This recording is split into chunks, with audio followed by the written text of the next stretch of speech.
तुदे आगे अरदास हमारी, जियो पिंड सब तेरा।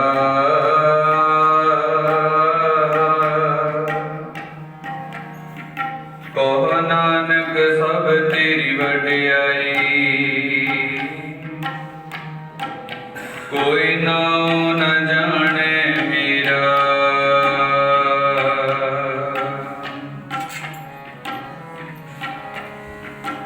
कहाँ तुच्छ प्रभ बुद्ध हमारी,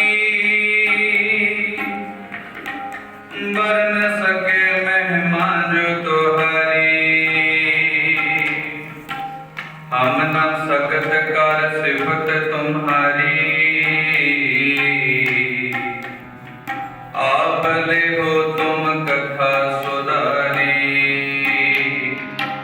मोकी उचिरै शास्त्र खट, पिंड गिरन चढ़ जाए। अंध लखै बदरो सोने, जो काल कृपा कराई। आनंद गुणी निधान, गुरु गरीब निवाज, गरीब निवाज, गरीब निवाज।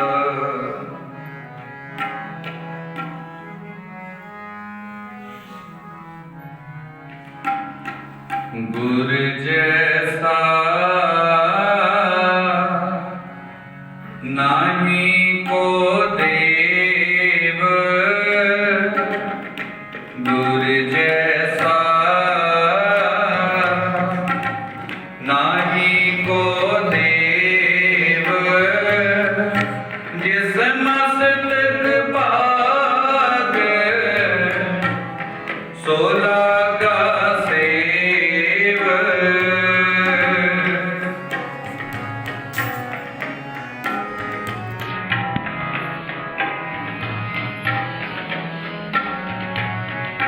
जिस मस्तक भाग, सो लागा सेव। गुर जैसा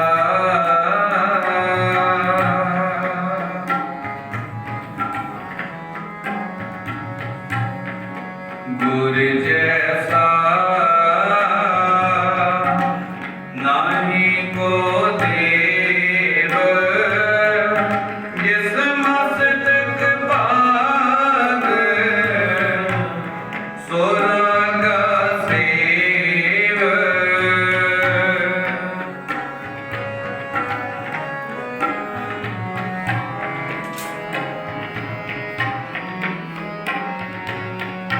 जिस मस्तक भाग,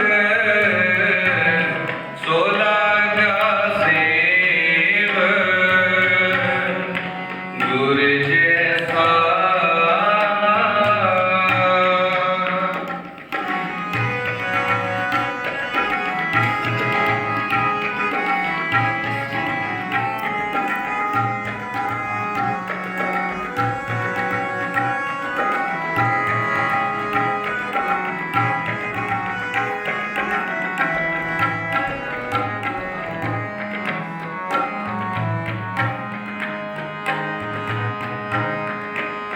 सतगुर मेरा बेमोहताज। सतगुर मेरे सजा साज।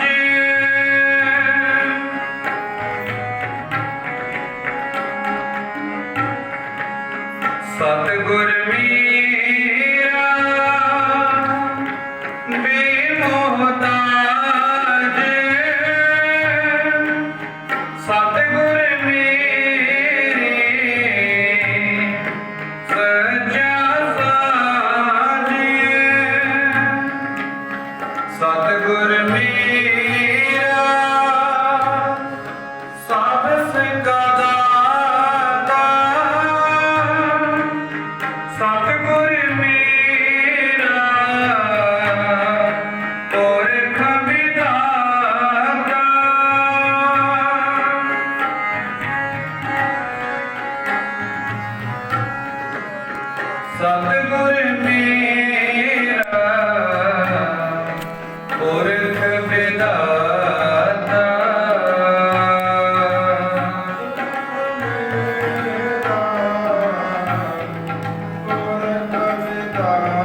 ਸਤਿਗੁਰ ਮੇਰਾ ਪੁਰਖ ਵਿਦਾਤਾ ਗੁਰ ਜੈਸਾ ਨਾਹੀ ਕੋ ਦੇਵ ਜਿਸ ਮਸਤਕ ਭਾਗ ਸੋ ਲਾਗਾ ਸੇਵ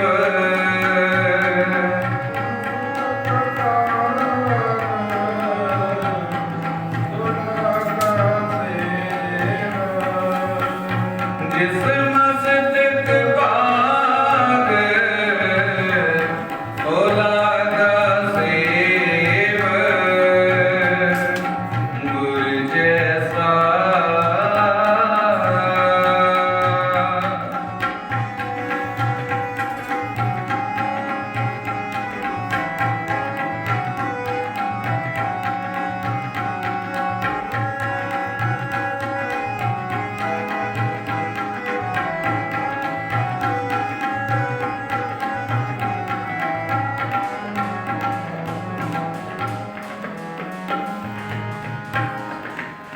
ਸਤਿਗੁਰ ਮੇਰਾ ਸਰਬ ਪ੍ਰਤਪਾਲੈ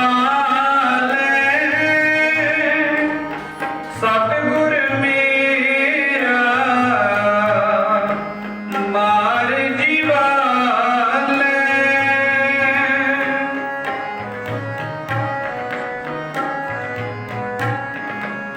ਸਤਿਗੁਰ ਮੇਰਾ ਸਰਬ ਪ੍ਰਤਪਾਲੈ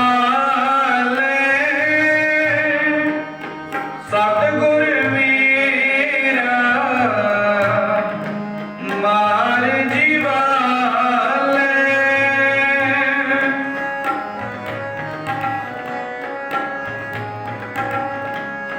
ਸਤਿਗੁਰ ਮੇਰੇ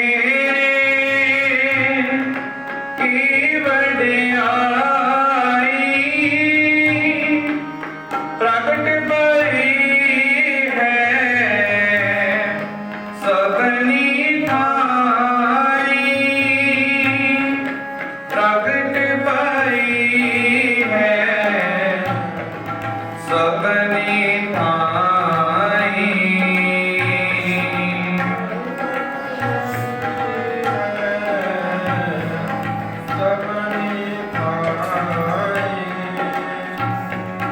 ਪ੍ਰਗਟ ਪਾਈ ਹੈ ਸਭਨੀ ਥਾਈ ਗੁਰ ਜੈਸਾ ਨਾਹੀ ਕੋ ਦੇਵ ਜਿਸ ਮਸਤਕ ਭਾਗ ਸੋ ਲਾਗਾ ਸੇਵ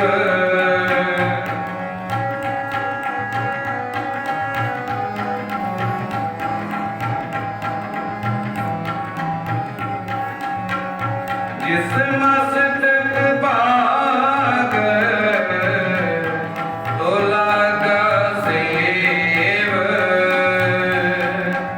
ਗੁਰ ਜੈਸਾ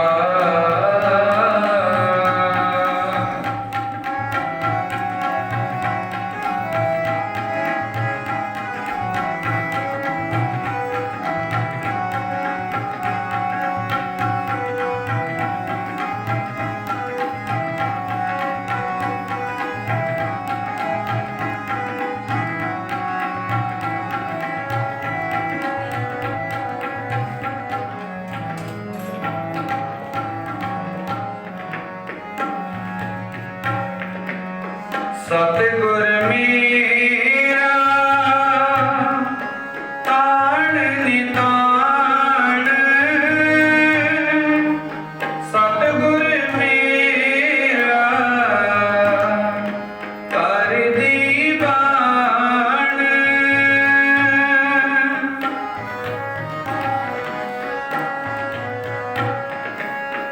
ਸਤਿਗੁਰ ਕੇ ਸਾਡੇ ਬਲ ਜਾਇਆ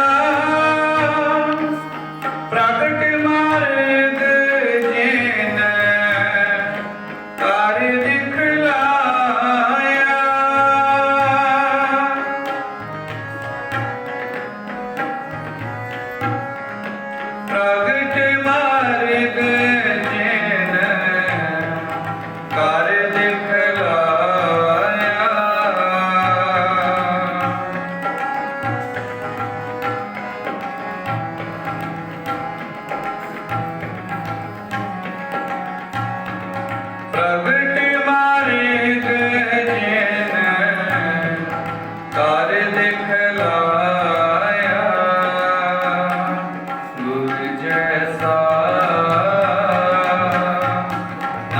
नाहीं को देव जिस मस्तक पाग सो रागा सेव।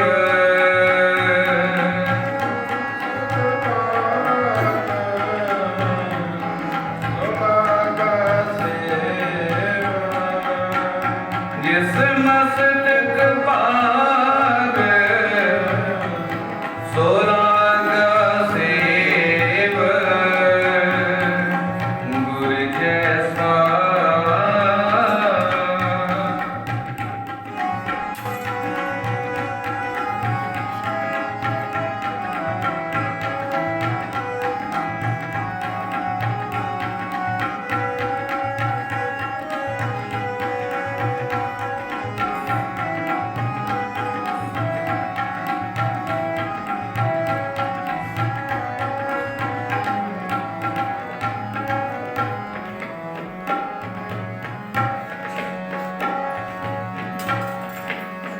जिन गुर सेविया तिस भौ न व्यापै। जिन गुर सेविया तिस दुख न संतापै।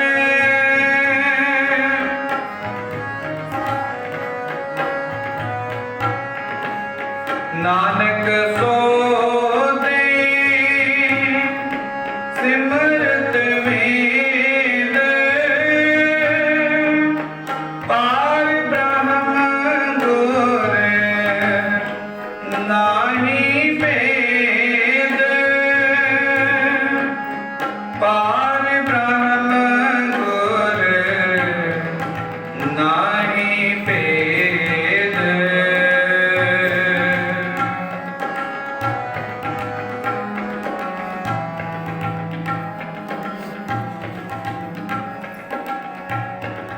पार ब्रह्म गुर नाहीं भेद गुर जैसा नाहीं को देव जिस मस्तक पाग सो रागा सेव।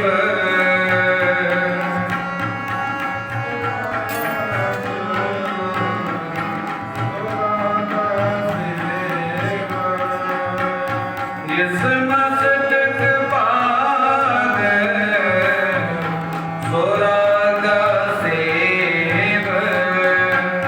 जिस मस्तक पाग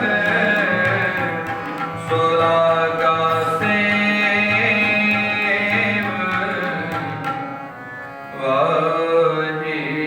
वाहिगुरु।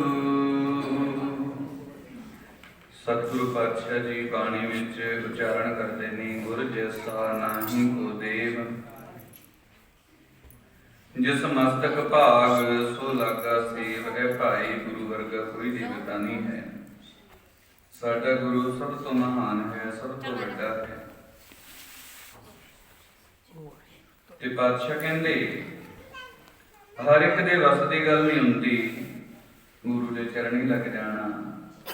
ਜਿਹਦੇ ਮਸਤਕ ਦੇ ਭਾਗ ਚੰਗੇ ਬਣਦੇ ਨੇ, ਜੋ ਆਪਣੇ ਮਸਤਕ ਦੇ ਭਾਗ ਚੰਗੇ ਬਣਾਉਂਦਾ ਹੈ ਜੀਵ, ਚੰਗੇ ਲੇਖ ਲਿਖਦਾ ਹੈ। ਪਾਤਸ਼ਾਹ ਕਹਿੰਦੇ ਭਾਈ ਕੋਈ ਪੂਰੇ ਗੁਰੂ ਦੇ ਲੜ ਲੱਗ ਸਕਦਾ ਹੈ। ਬਾਬਾ ਫਰੀਦ ਕਹਿੰਦੇ ਨੇ, ਕਹਿੰਦੇ ਇਹ ਬੰਦੇ ਤੂੰ ਆਪਣੇ ਆਪ ਨੂੰ ਬੜਾ ਸਿਆਣਾ ਸਮਝਦਾ, ਹਰ ਕੋਈ ਕਹਿੰਦਾ ਮੈਂ ਸਭ ਤੋਂ ਸਿਆਣਾ ਹਾਂ, ਪਰ ਸਤਿਗੁਰੂ ਪਾਤਸ਼ਾਹ ਕਹਿੰਦੇ ਤੇਰੀ ਸਿਆਣਪ ਤਾਂ ਹੈ ਜੇ ਤੂੰ ਆਪਣੇ ਲੇਖ ਚੰਗੇ ਲਿਖ ਲਵੇਂ। ਬਾਬਾ ਜੀ ਦਾ ਵਚਨ ਹੈ, ਉਹ ਕਹਿੰਦੇ ਫਰੀਦਾ ਜੇ ਤੂੰ ਅਕਲ ਲਤੀਫ ਕਾਲੇ ਲਿਖਣਾ ਲੇਖ, ਆਪਣ ਡੇਗੀ ਜਵਾਨ ਮੈਂ ਸਿਰ ਨੀਵਾਂ ਕਰ ਦੇਖ। ਚੰਗੇ ਲੇਖ ਲਿਖਦੀ, ਕੋਈ ਵੀ ਕੰਮ ਕਰਨ ਲੱਗਿਆ ਝਾਤੀ ਮਾਰ ਕੇ ਦੇਖ ਲਈ ਦਾ ਰਿਜ਼ਲਟ ਕੀ ਹੈ, ਇਹਦੇ ਨਾਲ ਕਿਸੇ ਦਾ ਬੁਰਾ ਤਾਂ ਨਹੀਂ ਹੋ ਰਿਹਾ। ਕਹਿੰਦੇ ਫਿਰ ਚੰਗੇ ਲੇਖ ਲਿਖੇ ਜਾਣਗੇ, ਫਿਰ ਜੀਵ ਜਦੋਂ ਚੰਗੇ ਲੇਖ ਲਿਖ ਲਵੇਂਗਾ, पूरा सतगुरु मेहर करके फिर बख्शिश करके अपने चरणी भी तेनों ला लेगा। तो वडभागे हाँ, पातशाह की कृपा हुई है, रल मिल बैठ के ਪਾਤਸ਼ਾਹ ਦੇ ਸਾਹਿਬਜ਼ਾਦਿਆਂ ਦੇ ਇਤਿਹਾਸ ਦੀਆਂ ਬਾਤਾਂ ਪਾ ਰਹੇ ਹਾਂ। ਕੱਲ ਆਪ ਜੀ ਨੇ ਸਰਵਣ ਕੀਤਾ ਸੀ ਸਤਿਗੁਰੂ ਪਾਤਸ਼ਾਹ ਜੀ ਦੇ ਫਰਜ਼ੰਦ ਸੂਬੇ ਦੀ ਕਚਹਿਰੀ ਦੇ ਵਿੱਚ ਦਾਖਲ ਹੋ ਕੇ ਜਾਂਦੇ ਨੇ। ਮੋਤੀ ਰਾਮ ਜੀ ਆਪਣੇ ਪਰਿਵਾਰ ਨਾਲ ਰਾਏ ਮਸ਼ਵਰਾ ਕਰਦੇ ਨੇ ਕਿ ਸੇਵਾ ਕਰਨੀ ਹੈ।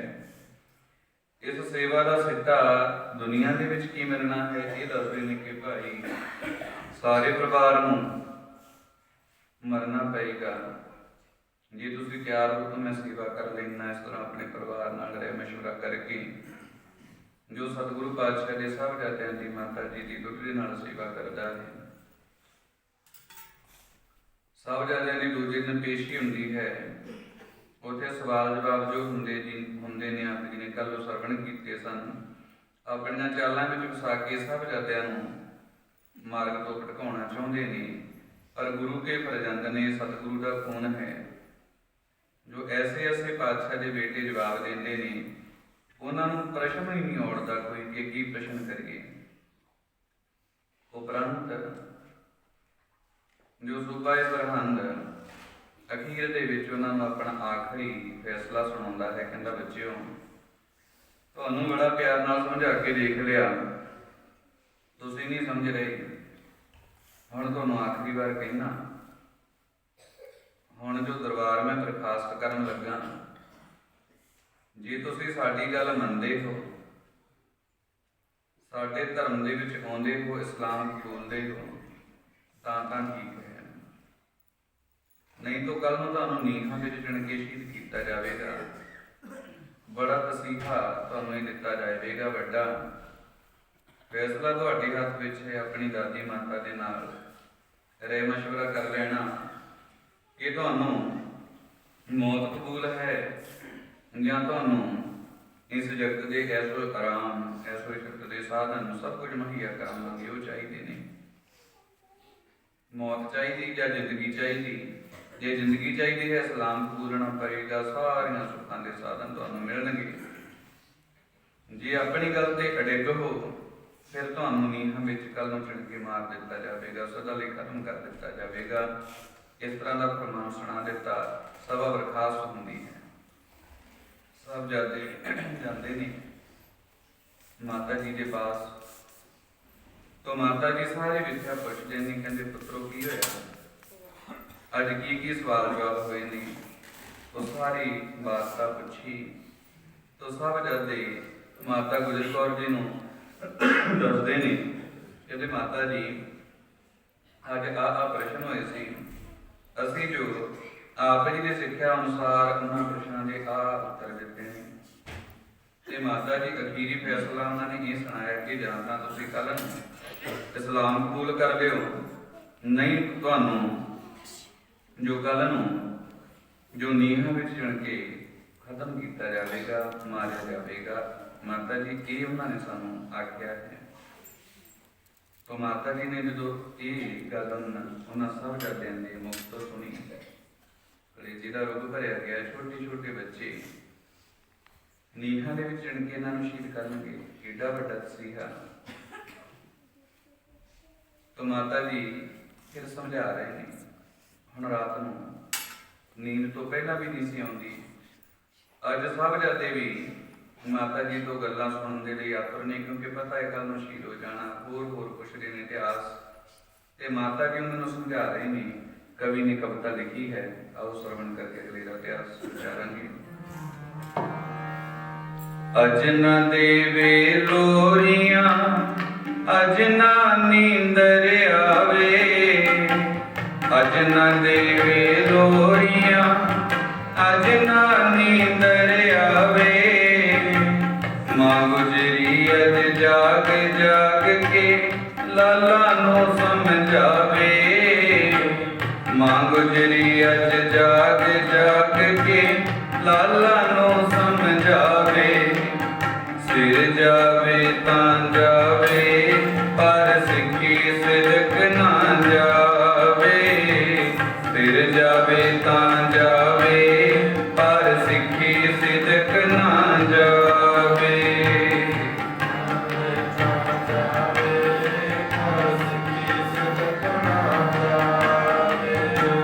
सिर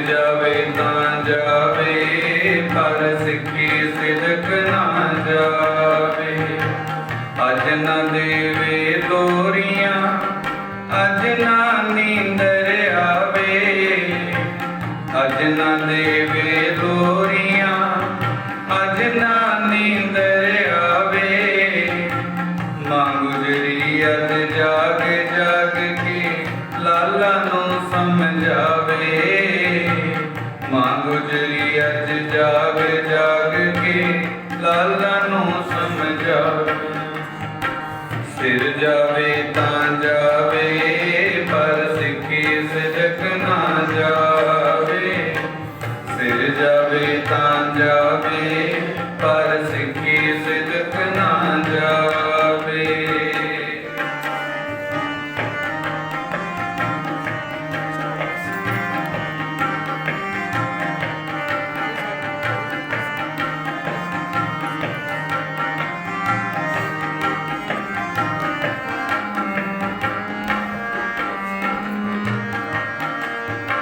जिस दे अंदर सच ना हुंदा अणख धर्म नहीं टिकदे।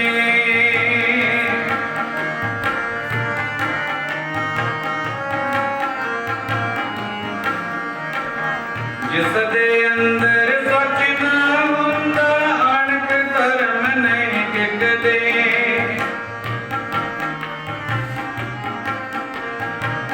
जो न विकदे सतगुरी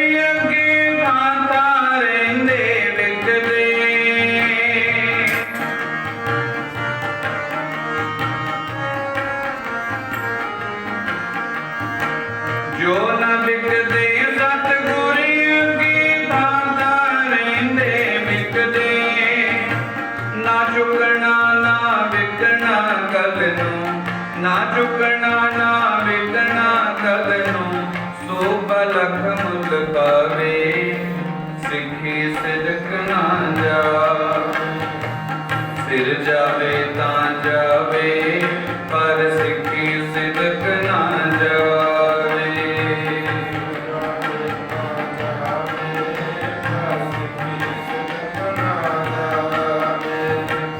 सिर जावे तां जावे पर सिक्खी सिदक ना जावे।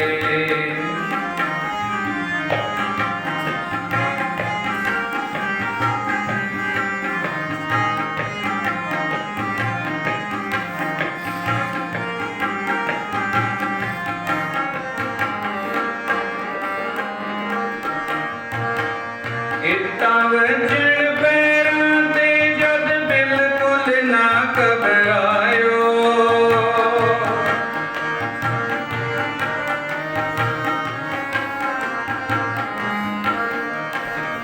इट्टां वजण पैरां ते जद बिल्कुल ना घबरायो। वाहिगुरु वाहिगुरु वाहिगुरु जपियो ध्यान गुरु वल लायो।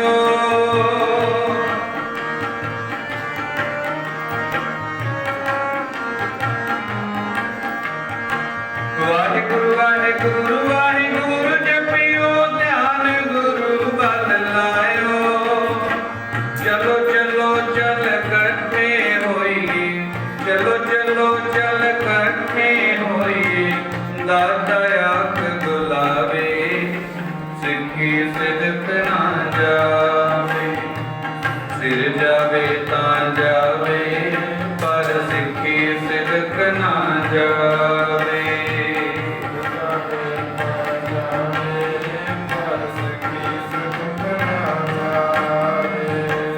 सिर जावे तां जावे पर सिक्खी सिदक ना जावे। अज ना देवे लोरियां अज ना नींदर आवे। अज ना देवे लोरियां अज ना नींदर आवे। मां गुजरी अज जाग जाग के लाला नू समझावे। मां गुजरी अज जाग जाग के लाला नू समझावे। सिर जावे तां जावे पर सिक्खी सिदक ना जावे। सिर जावे तां जावे पर सिक्खी सिदक ना जावे।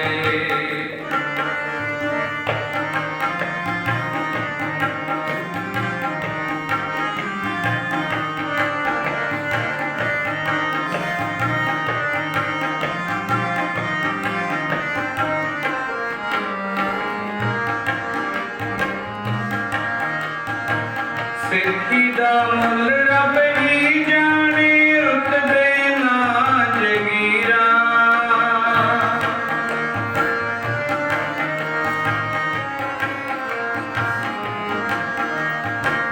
ਸਿੱਖੀ ਦਾ ਮੁੱਲ ਰੱਬ ਹੀ ਜਾਣੇ, ਰੁੱਤਦੇ ਨਹੀਂ ਜਗੀਰਾ। ਉਹ ਮਰ ਜਾਂਦੇ ਜਗ ਤੇ ਜਿਉਂਦੇ, ਵੇਚਣ ਜਿਹੜੇ ਜ਼ਮੀਰਾਂ।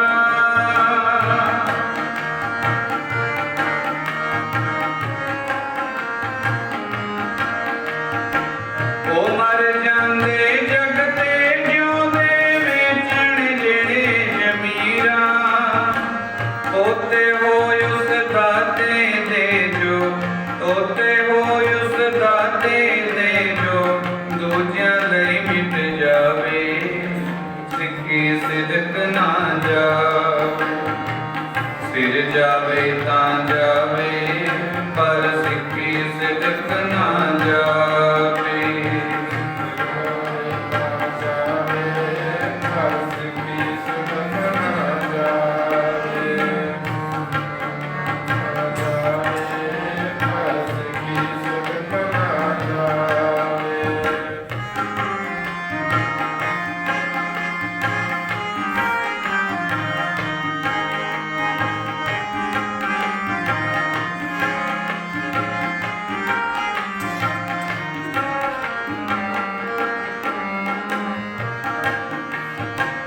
ਜੋ ਬੰਦਾ ਡਰ ਡਰ ਕੇ ਜੀਵੇ, ਰੋਜ਼ ਰੋਜ਼ ਉਹ ਮਰਦਾ।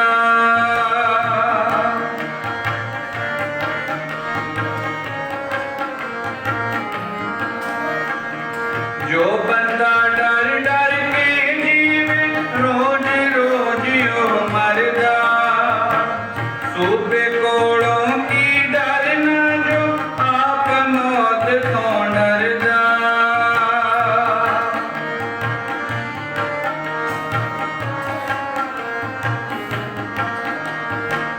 ਸੂਬੇ ਕੋਲੋਂ ਕੀ ਡਰਨਾ, ਜੋ ਆਪ ਮੌਤ ਤੋਂ ਡਰਦਾ। ਧਰਮ ਦੀ ਖਾਤਰ ਜੋ ਮਿਟ ਜਾਵੇ, ਧਰਮ ਦੀ ਖਾਤਰ ਜੋ ਮਿਟ ਜਾਵੇ, ਸਦਾ ਅਮਰ ਹੋ ਜਾਵੇ, ਸਿੱਖੀ ਸਿਦਕ ਨਾ ਜਾਵੇ। ਸਿਰ ਜਾਵੇ ਤਾਂ ਜਾਵੇ, ਪਰ ਸਿੱਖੀ ਸਿਦਕ ਨਾ ਜਾਵੇ।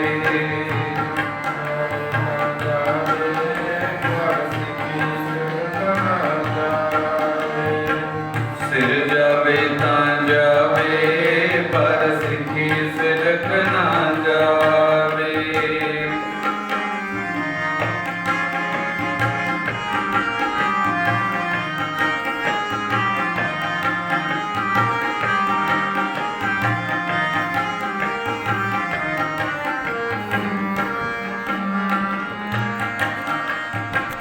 ਇਹ ਜੋ ਕੱਲੀਆਂ ਕੱਟੀਆਂ ਰਾਤਾਂ, ਯਾਦਗਾਰ ਬਣ ਜਾਵੇਗੀ।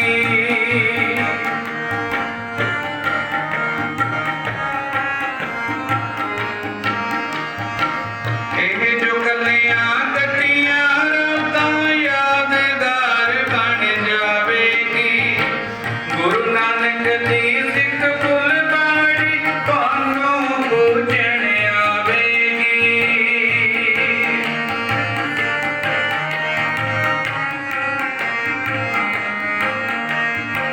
ਗੁਰੂ ਨਾਨਕ ਦੀ ਸਿੱਖ ਫੁੱਲ ਬਾਣੀ, ਤੁਹਾਨੂੰ ਬੂਝਣ ਆਵੇਗੀ। ਜੋ ਨਾ ਚੁੱਕਦੇ ਜ਼ੁਲਮਾਂ ਅੱਗੇ, ਜੋ ਨਾ ਚੁੱਕਦੇ ਜ਼ੁਲਮਾਂ ਅੱਗੇ, ਦੁਨੀਆ ਬੂਝਣ ਆਵੇ, ਸਿੱਖੀ ਸਿਦਕ ਨਾ ਜਾਵੇ। ਸਿਰ ਜਾਵੇ ਤਾਂ ਜਾਵੇ, ਪਰ ਸਿੱਖੀ ਸਿਦਕ ਨਾ ਜਾਵੇ।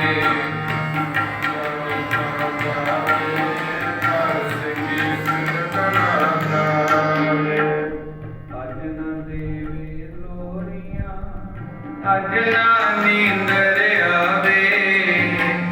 ਅੱਜ ਨਾ ਦੇਵੇ ਲੋਰੀਆਂ, ਅੱਜ ਨਾ ਨੀਂਦਰ ਆਵੇ। ਮੰਗ ਜਿਹੜੀ ਅਣ ਜਾਗ ਜਾਗ ਕੇ ਲਾਲ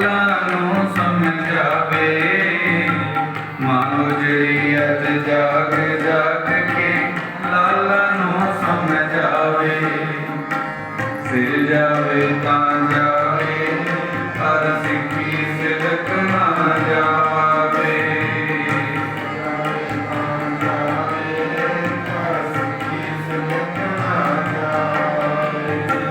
ਸਿਰ ਜਾਵੇ ਤਾਂ ਜਾਵੇ ਪਰ ਸਿੱਖੀ ਸਿਦਕ ਨਾ ਜਾਵੇ। ਸਿਰ ਜਾਵੇ ਤਾਂ ਜਾਵੇ ਪਰ ਸਿੱਖੀ ਸਿਦਕ ਨਾ ਜਾਵੇ। ਵਾਹਿਗੁਰੂ। ਇਸ ਤਰ੍ਹਾਂ ਦਾਦੀ ਮਾਤਾ ਜੀ ਦੋਨਾਂ ਲਾਲਾਂ ਨੂੰ ਸਮਝਾ ਰਹੀ ਹੈ, ਪੁੱਤਰੋ ਇਹ ਸ਼ਹਾਦਤ ਕਿਸੇ ਬਿਰਲੇ ਦੇ ਹਿੱਸੇ ਆਉਂਦੀ ਹੈ। ਹਰ ਕਿਸੇ ਬੰਦੇ ਨੂੰ ਸ਼ਹੀਦ ਹੋਣ ਦਾ ਅਵਸਰ ਨਹੀਂ ਮਿਲਦਾ ਹੁੰਦਾ। ਵੱਡੇ ਭਾਗਾਂ ਵਾਲੇ ਹੁੰਦੇ ਨੇ ਉਹ ਲੋਕ ਜਿਨ੍ਹਾਂ ਨੂੰ ਲੋਕਾਂ ਦੀ ਖਾਤਰ ਕੁਝ ਕਰਨ ਦਾ ਮੌਕਾ ਮਿਲਦਾ ਹੈ। ਬੱਚਿਓ ਕੋਈ ਗੱਲ ਨਹੀਂ, ਆਪਣੇ ਤੋਂ ਕੁਲ ਦੀ ਰੀਤ ਹੀ ਇਹ ਚੱਲੀ ਆ ਰਹੀ ਹੈ ਦੂਜਿਆਂ ਲਈ ਮਰਨ ਚ ਜਾਣਾ। ਇਹ ਝੁਕਾਉਣਾ ਚਾਹੁੰਦਾ ਹੈ ਸੂਬਾਏ ਸਰਹੰਦ, ਪਰ ਪੁੱਤਰੋ ਝੁਕਣਾ ਨਹੀਂ ਹੈ। ਜਿਹੜੇ ਝੁਕ ਜਾਂਦੇ ਨੇ, ਜਿਹੜੇ ਆਪਣੀਆਂ ਜ਼ਮੀਰਾਂ ਵੇਚ ਜਾਂਦੇ ਨੇ, ਜ਼ਮੀਰ ਮਰ ਜਾਂਦੀ ਹੈ ਜਿਨ੍ਹਾਂ ਦੀ, ਉਹ ਜਿਉਂਦੇ ਜੀ ਮਰੇ ਹੁੰਦੇ ਨੇ। ਕਲਬੂਤ ਤੁਰੇ ਫਿਰਦੇ ਨੇ, ਉਹ ਜਿਉਂਦਿਆਂ ਦੀ ਗਿਣਤੀ ਵਿੱਚ ਨਹੀਂ ਹੁੰਦੇ। ਸਤਿਗੁਰੂ ਨੇ ਰਹਿਮਤ ਕੀਤੀ ਹੈ ਤੁਹਾਡੇ ਤੇ ਵੀ, ਤੁਹਾਨੂੰ ਵੀ ਸ਼ਹਾਦਤ ਦਾ ਮੌਕਾ ਮਿਲਿਆ ਹੈ। ਪੁੱਤਰੋ ਦੇਖਿਓ ਕਿਤੇ ਡੋਲ ਨਾ ਜਾਇਓ, ਕੁਝ ਨਹੀਂ ਹੁੰਦਾ। ਤੁਹਾਡੇ ਦਾਦਾ ਜੀ ਬੈਠੇ ਉਡੀਕ ਰਹੇ ਨੇ, ਉਹਨਾਂ ਦੀ ਗੋਦ ਵਿੱਚ ਜਾਣ ਦਾ ਤੁਹਾਨੂੰ ਸ਼ੁਭ ਅਵਸਰ ਮਿਲ ਰਿਹਾ ਹੈ। ਧਰਮ ਤੋਂ ਕੁਰਬਾਨ ਹੋਣ ਦਾ ਤੁਹਾਨੂੰ ਮੌਕਾ ਮਿਲ ਰਿਹਾ ਹੈ। ਪੁੱਤਰੋ ਡੋਲ ਨਾ ਜਾਇਓ। ਇਸ ਤਰ੍ਹਾਂ ਮਾਤਾ ਜੀ ਸਮਝਾ ਰਹੇ ਨੇ। ਸਾਰੀ ਰਾਤ ਇਸ ਤਰ੍ਹਾਂ ਸਮਝਾਉਂਦਿਆਂ ਦੀ ਲੰਘ ਗਈ। ਬੜੇ ਪ੍ਰੇਮ ਦੇ ਨਾਲ ਅੰਮ੍ਰਿਤ ਵੇਲੇ ਪਤਾ ਹੈ ਅੱਜ ਆਖਰੀ ਨਿਤਨੇਮ ਇਹਨਾਂ ਨੇ ਸੁਣਨਾ ਹੈ। ਥੋੜਾ ਪਹਿਲਾਂ ਉਠਾ ਕੇ ਅੱਗੇ ਨਾਲੋਂ ਨਿਤਨੇਮ ਮਾਤਾ ਜੀ ਨੇ ਬੜੇ ਪ੍ਰੇਮ ਦੇ ਨਾਲ ਸਰਵਣ ਕਰਾਇਆ, ਜੋ ਸਾਹਿਬਜ਼ਾਦਿਆਂ ਨੂੰ ਬੜੇ ਪ੍ਰੇਮ ਦੇ ਨਾਲ ਤਿਆਰ ਕੀਤਾ ਹੈ।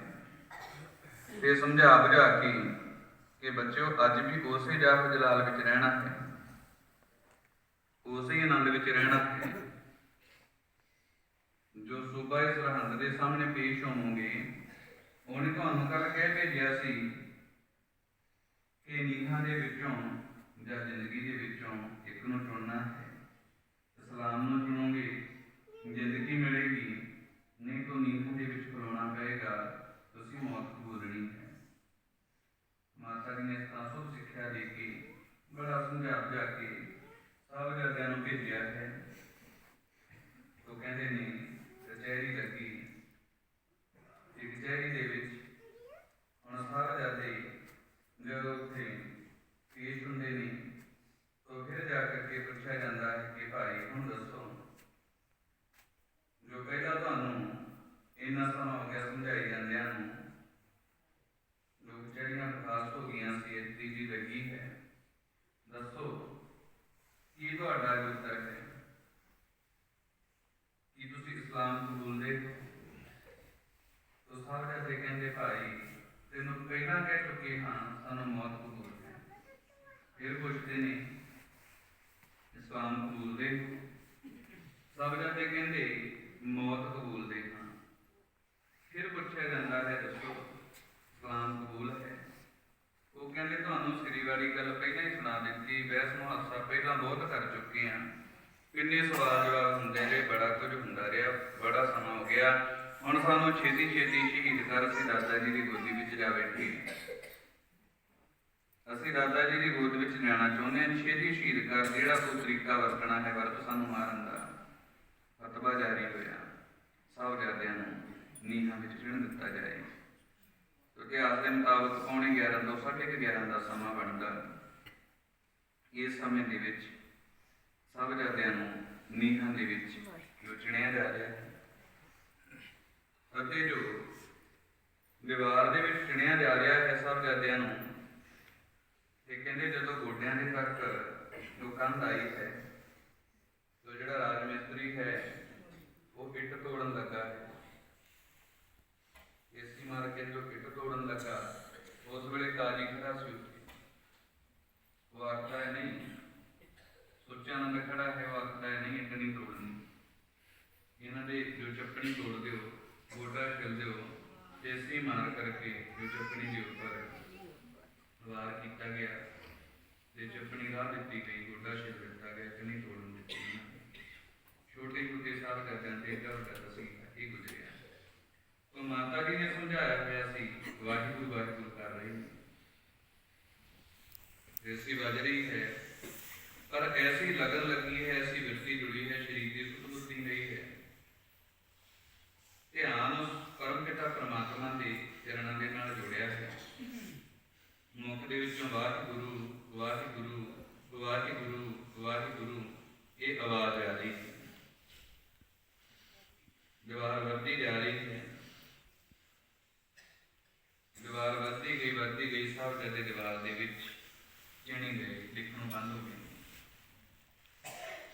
जदों दीवार दे विच चिणी गए, साह घुटन करके शरीर जो एक पासे लुट गया, गिल्ली कंध सी डिग पई है, कंध डिग पई है, साहबजादे देखे गए, कंध विच पए नहीं, श्वास अजे चल रहे नहीं, बेहोश नहीं, अजे शहीद नहीं हुए।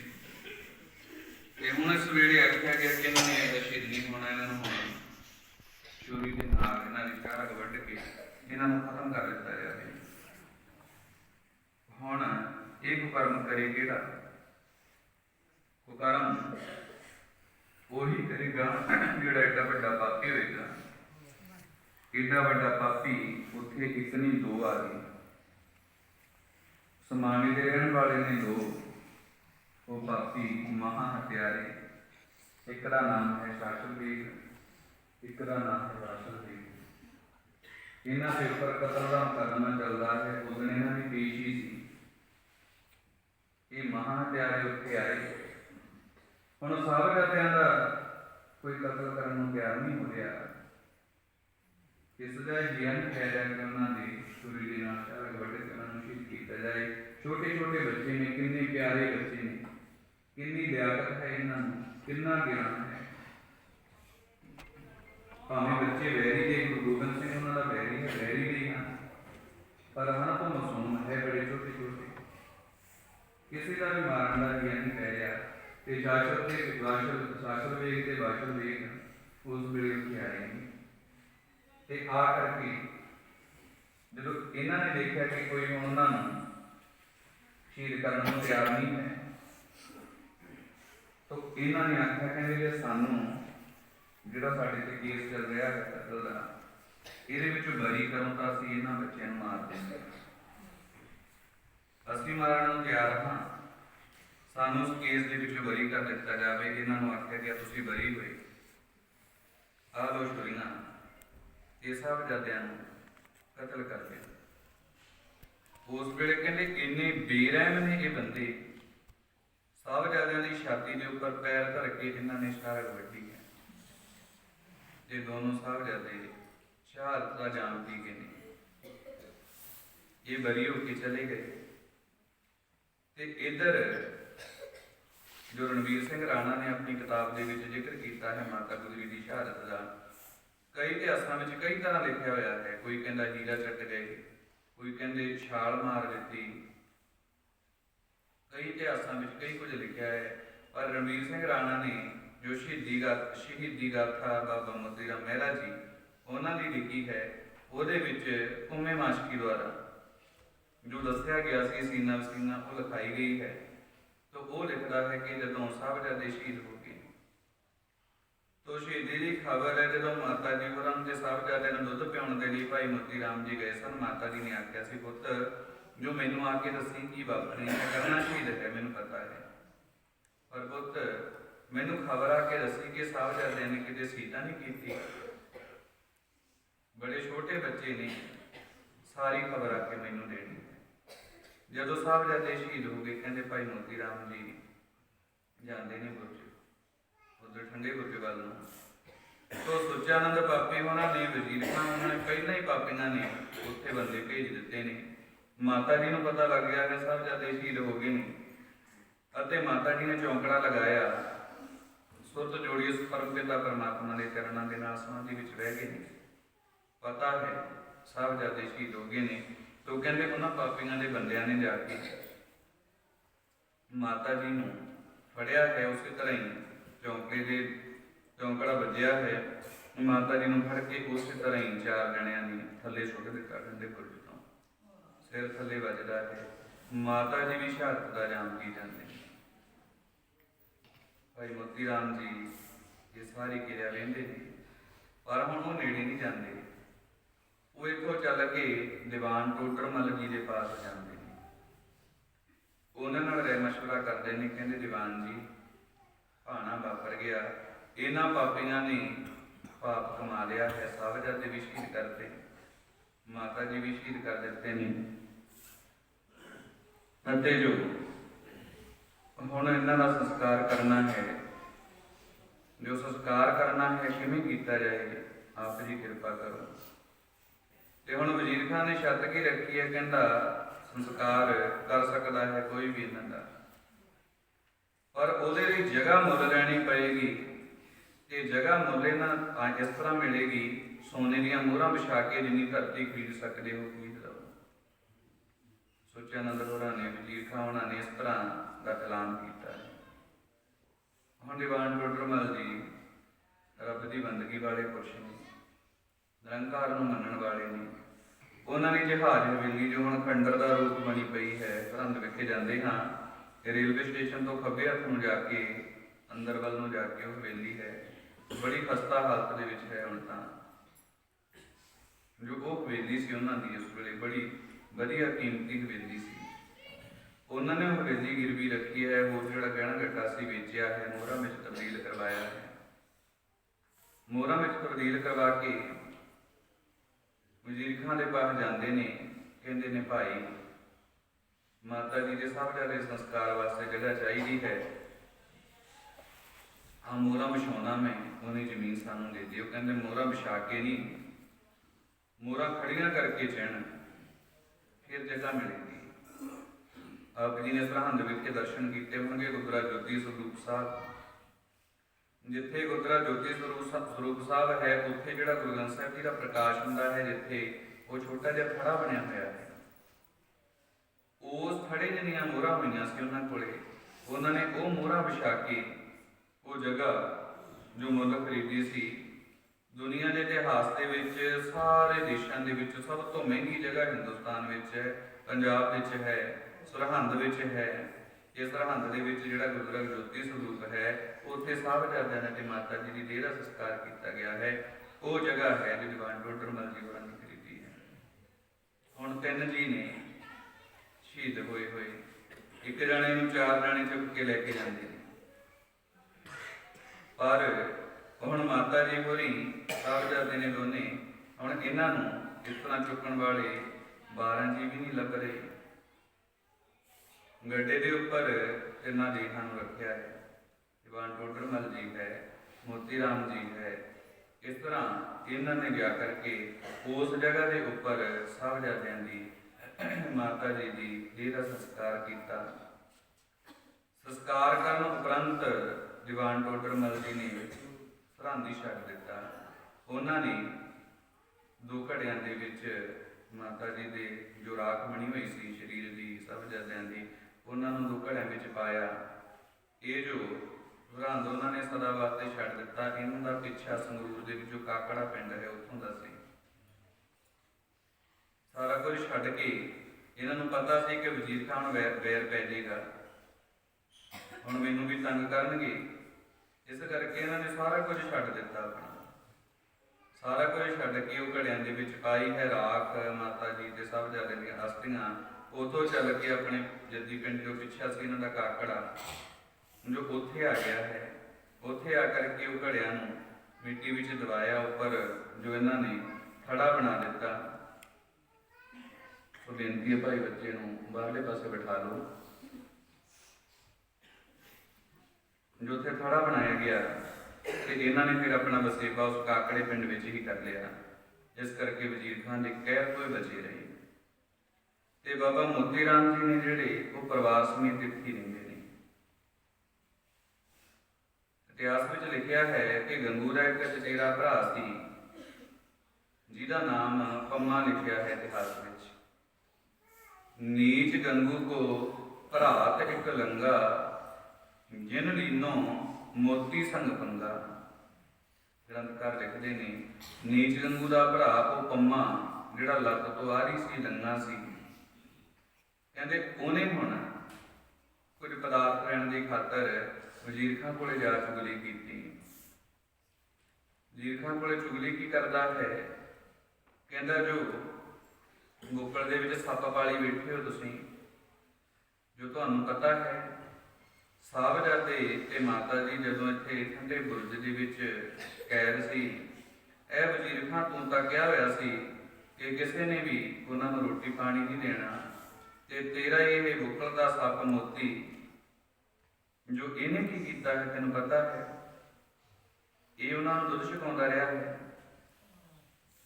ਜੋ ਇਹਨੂੰ ਸਜ਼ਾ ਬਣਦੀ ਦੇਣੀ ਚਾਹੀਦੀ। ਜਦੋਂ ਇਸ ਤਰ੍ਹਾਂ ਉਹਨੇ ਚੁਗਲੀ ਕੀਤੀ ਤਾਂ ਕਹਿੰਦੇ ਭਾਈ ਮੋਤੀ ਰਾਮ ਜੀ ਨੂੰ ਪਰਿਵਾਰ ਸਮੇਤ ਉਹਨਾਂ ਨੇ ਬੁਲਾ ਲਿਆ ਗਿਆ ਤੇ ਮੋਤੀ ਰਾਮ ਜੀ ਨੂੰ ਆਖਦੇ ਨੇ ਕਿ ਸੁਣਨ ਵਿੱਚ ਆਇਆ ਹੈ ਕਿ ਜੋ ਤੂੰ ਮਾਤਾ ਜੀ ਦੇ ਸਾਹਿਬਜ਼ਾਦਿਆਂ ਦੀ ਸੇਵਾ ਕੀਤੀ ਹੈ ਦੁੱਧ ਦੇ ਨਾਲ। ਤਾਂ ਮੋਤੀ ਰਾਮ ਜੀ ਕਹਿੰਦੇ ਹਾਂ ਭਾਈ ਮੈਂ ਸੇਵਾ ਕੀਤੀ। ਉਹ ਕਹਿੰਦੇ ਕਾਹਤੋਂ ਕੀਤੀ ਹੈ? ਤੇ ਮੋਤੀ ਰਾਮ ਜੀ ਬੇਵਾਕ ਹੋ ਕੇ ਕਹਿੰਦੇ ਨੇ, ਕਹਿੰਦੇ ਤੁਸੀਂ ਧਰਮ ਤੋਂ ਗਿਰ ਗਏ ਹੋ, ਮੇਰੇ ਧਰਮ ਹਿਰਦੇ ਵਿੱਚ ਧਰਮ ਦਾ ਕੁਝ ਕਣਕਾ ਅਜੇ ਬਾਕੀ ਹੈ। ਧਰਮ ਕਦੋਂ ਕਹਿੰਦਾ ਹੈ ਮਜ਼ਲੂਮਾਂ ਤੇ ਵਾਰ ਕਰੋ? ਕਿਹੜਾ ਧਰਮ ਹੈ? ਸੰਸਾਰ ਭਰ ਦਾ ਕੋਈ ਧਰਮ ਦੱਸ ਦੇ ਜਿਹੜਾ ਕਹਿੰਦਾ ਦੁੱਧ ਪੀਂਦੇ ਬੱਚਿਆਂ ਨੂੰ ਇੰਨਾ ਤੰਗ ਕਰੋ। ਬਿਰਧ ਮਾਤਾ ਜੋ ਕੁਝ ਨਹੀਂ ਕਰ ਸਕਦੀ, ਤੁਹਾਡੇ ਨਾਲ ਲੜ ਨਹੀਂ ਸਕਦੀ, ਉਹ ਕੀ ਕਰ ਸਕਦੀ ਵਿਚਾਰੀ ਬਿਰਧ ਮਾਤਾ? ਉਹਨੂੰ ਤੰਗ ਕਰੋ, ਉਹਨੂੰ ਭੁੱਖਿਆਂ ਰੱਖੋ, ਠੰਡ ਵਿੱਚ ਠਾਰੋ। ਕਿਹੜਾ ਧਰਮ ਕਹਿੰਦਾ? ਮੇਰੀ ਜ਼ਮੀਰ ਨੇ ਇਜਾਜ਼ਤ ਨਹੀਂ ਦਿੱਤੀ ਉਹਨਾਂ ਨੂੰ ਭੁੱਖਿਆਂ ਰੱਖਣ ਦੀ। ਅੰਦਰੋਂ ਰੱਬ ਦੀ ਆਵਾਜ਼ ਉੱਠੀ ਕਿ ਇਹਨਾਂ ਨੂੰ ਦੁੱਧ ਛਕਾਉਣਾ ਚਾਹੀਦਾ ਹੈ, ਤਾਂ ਮੈਂ ਦੁੱਧ ਦੀ ਸੇਵਾ ਕੀਤੀ ਹੈ। ਤੋ ਕਹਿੰਦੇ ਤੂੰ ਇਹ ਬਹੁਤ ਵੱਡਾ ਗੁਨਾਹ ਕੀਤਾ, ਪਾਪ ਕੀਤਾ ਹੈ, ਇਹਦੀ ਤੈਨੂੰ ਸਜ਼ਾ ਮਿਲੇਗੀ। ਦੋ ਆਪਸ਼ਨਾਂ ਨੇ ਤੇਰੇ ਕੋਲੇ, ਜਾਂ ਤਾਂ ਤੂੰ ਇਸਲਾਮ ਕਬੂਲ ਕਰ ਲਾ ਪਰਿਵਾਰ ਸਮੇਤ, ਮੁਸਲਮਾਨ ਬਣ ਜਾ, ਨਹੀਂ ਤੈਨੂੰ ਬੜੀ ਭਿਆਨਕ ਸਜ਼ਾ ਦਿੱਤੀ ਜਾਵੇਗੀ। ਭਾਈ ਸਾਹਿਬ ਕਹਿੰਦੇ ਇਹ ਵਜ਼ੀਰ ਖਾਂ ਕਾਹਤੋਂ ਮੂਰਖ ਬਣਦਾ ਹੈ? ਮੈਂ ਅਜੇ ਜਵਾਨੀ ਦੀ ਉਮਰ ਦੇ ਵਿੱਚ ਹਾਂ ਤੇ ਗੁਰੂ ਪਾਤਸ਼ਾਹ ਦੇ ਸਾਹਿਬਜ਼ਾਦੇ ਛੋਟੇ ਛੋਟੇ ਸੀ, ਮਾਤਾ ਬਿਰਧ ਸੀ। ਜਦੋਂ ਉਹਨਾਂ ਨੇ ਤੇਰੀਆਂ ਇਹ ਆਪਸ਼ਨਾਂ ਨਹੀਂ ਕਬੂਲੀਆਂ, ਮੈਂ ਕਿਵੇਂ ਕਬੂਲ ਸਕਦਾ? ਸਤਿਗੁਰੂ ਪਾਤਸ਼ਾਹ ਨੇ ਬੜੇ ਸੁੱਖ ਦਿੱਤੇ ਨੇ ਤੇ ਹੁਣ ਜਾਣ ਦਾ ਸਮਾਂ ਆ ਗਿਆ, ਥੋੜਾ ਜਿਹਾ ਦੁੱਖ ਦੇ ਕੇ ਮਾਰ ਦੇਂਗਾ, ਕੀ ਹੋ ਜਾਏਗਾ?